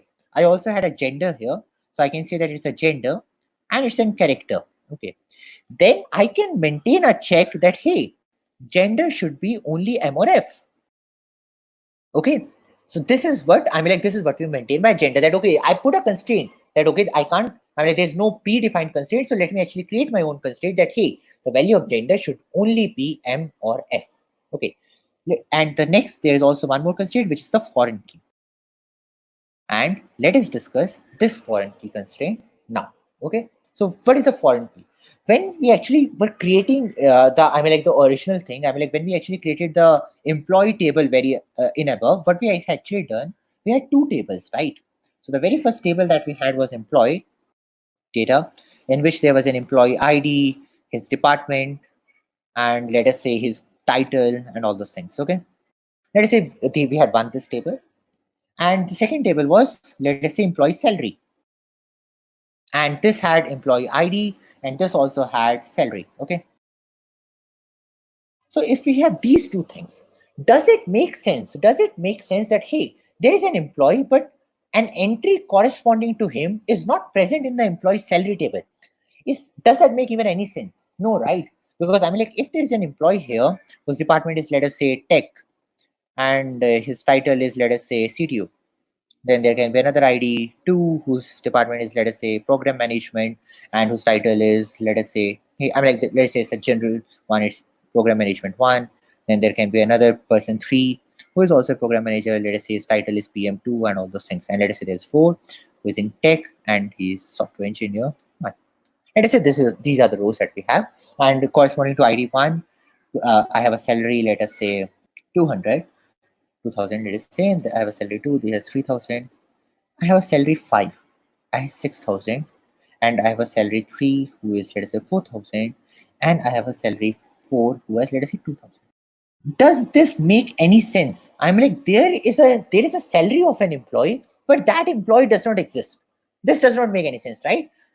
There should not be. There should not happen that, hey, in employee salary there is an ID. There's an ID, but that ID is not present in employee, right? So we need to ensure that if an employee salary is present here, that employee ID should also be present here as well, right? So we can add a foreign key to the employee salary table, but what should that foreign key reference to? That foreign key should refer to the ID column of the employee table. Okay, so what can it do? It can say, how can we add this? I can say that, hey, when I create the employee salary table, I say create table employee salary. Okay, when I'm creating the table, I need to have an ID. Then I also, this is an integer. Okay, and I also need to have, let us say, the salary, which is also an integer. Okay, now I need to add a foreign key. What is the foreign key upon? Foreign key is upon this ID, right? Foreign key I add upon this ID. But what should this foreign key refer to? What should this foreign key refer to? This foreign key should refer to ID in employee table, right? So I say foreign key ID references, this references employee ID. Okay. So this is how I create a foreign key. If I forget to create foreign key, I can just, like we add primary key later, we can do alter table foreign key, alter table employee salary, alter table employee salary. And then what I do, I have to now add a foreign key, right? So I add a foreign key. I add a foreign key upon which column? I add a foreign key upon the ID column, and this references employee ID. Okay. So this is how I can add a foreign key later as well. Okay. By the way, like anytime when we have to do a modification to the data, whenever we have to do any modification to the data, we actually have to use this alter command. This alter, as we know, is a data definition thing, and this can actually, like alter the table, alter the definition of the data. This allows you to do that. Okay. Okay. Finally, I think there is one more confusing thing that I actually saw someone in the comments. What is the difference between drop, delete, and truncate? What is the difference between these three things? Like these three things in English wise mean the same thing, right? These three things mean the same, that okay, you are deleting something probably. Okay, but is there any difference between these things? Why does SQL has these three things? Like why? Okay, so the difference between these three things is that, hey, delete is used to delete a row from a table. Delete is just opposite of select. Okay, in select statement, you select some set of tables to view, but in delete command, you select a particular set of records to remove them from your SQL table. Okay, so like what you can do is, suppose you have to delete all those students. Like suppose your university decides to remove all the students who had less than 40 marks. So what less than 40 scores. So your university can do delete from students. Okay, then you can use everything here where what you use in select statement. So you can use everything here. So you can select where, let us say, score is less than equal to 40. This will do what? This will just remove every, like every data from the student table, from the students table that had a score in which a student existed who had a score less than equal to 40. That is a delete command. Then there is also a truncate command. What this truncate command is used to do, this deletes all the rows. This deletes all the rows. But table is still there. But table and its definition, constraints, everything is there. Definitions, constraints are still there. And then the final thing is drop. Remove every existence of the table. Okay, remove complete existence of the table. So let us actually give you an intuition of this with a diagram. Okay, suppose we had a table like this, in which we have an ID, in which we have a score. Okay, let us say we have an ID 1 whose score is 50, ID 2 whose score is 60, ID 3 whose score is 20, ID 4 whose score is 10, ID 5 whose score is 70. Okay, let us run three commands here. Let us run, and this is ID and this is size. Okay, this is suppose the table, and let us say the first command that we run is the delete from students where score is less than equal to 40. What will this return to? This will change it to ID and score, and this has 150 because this is there, 260 and 570. Okay, other things will get deleted. You do truncate. If you do truncate, you are only remaining with ID, score. No data is remaining. Okay, nothing else is remaining. And if you do drop, nothing is remaining. Like there is complete empty thing. Nothing is remaining. Yes, Rahul, where clause can be applied in delete. That is what we have written here, right? Yeah. So let me actually give an example of how to write the truncate command. To completely remove the students table, you can do truncate table. Like to truncate all the data that is there in this. So you can do truncate table students, and to remove the students, like to go into this thing that there is no existence of students table at all, you can do drop table students. Okay, so they completely remove the data, or the second thing, the drop table actually completely removes the whole existence that is there of that data. Okay, yeah, so that's all that I had from my side today. I hope you liked the session. It went for around 2.5 hours. So yeah, thank you for being a very patient listener. And okay, and by the way, guys, I mean, like we have actually a very I mean, like all these things we have actually written into a well-defined article as well on the interview bit platform. So that is present on this particular link that I've just pasted on the chat. So please, I mean, like if you want to practice all these SQL statements, you can actually write those SQL statements there and see if the SQL code that you wrote was also good. Okay. Yeah, awesome. Have a good night. Please stay safe and stay healthy.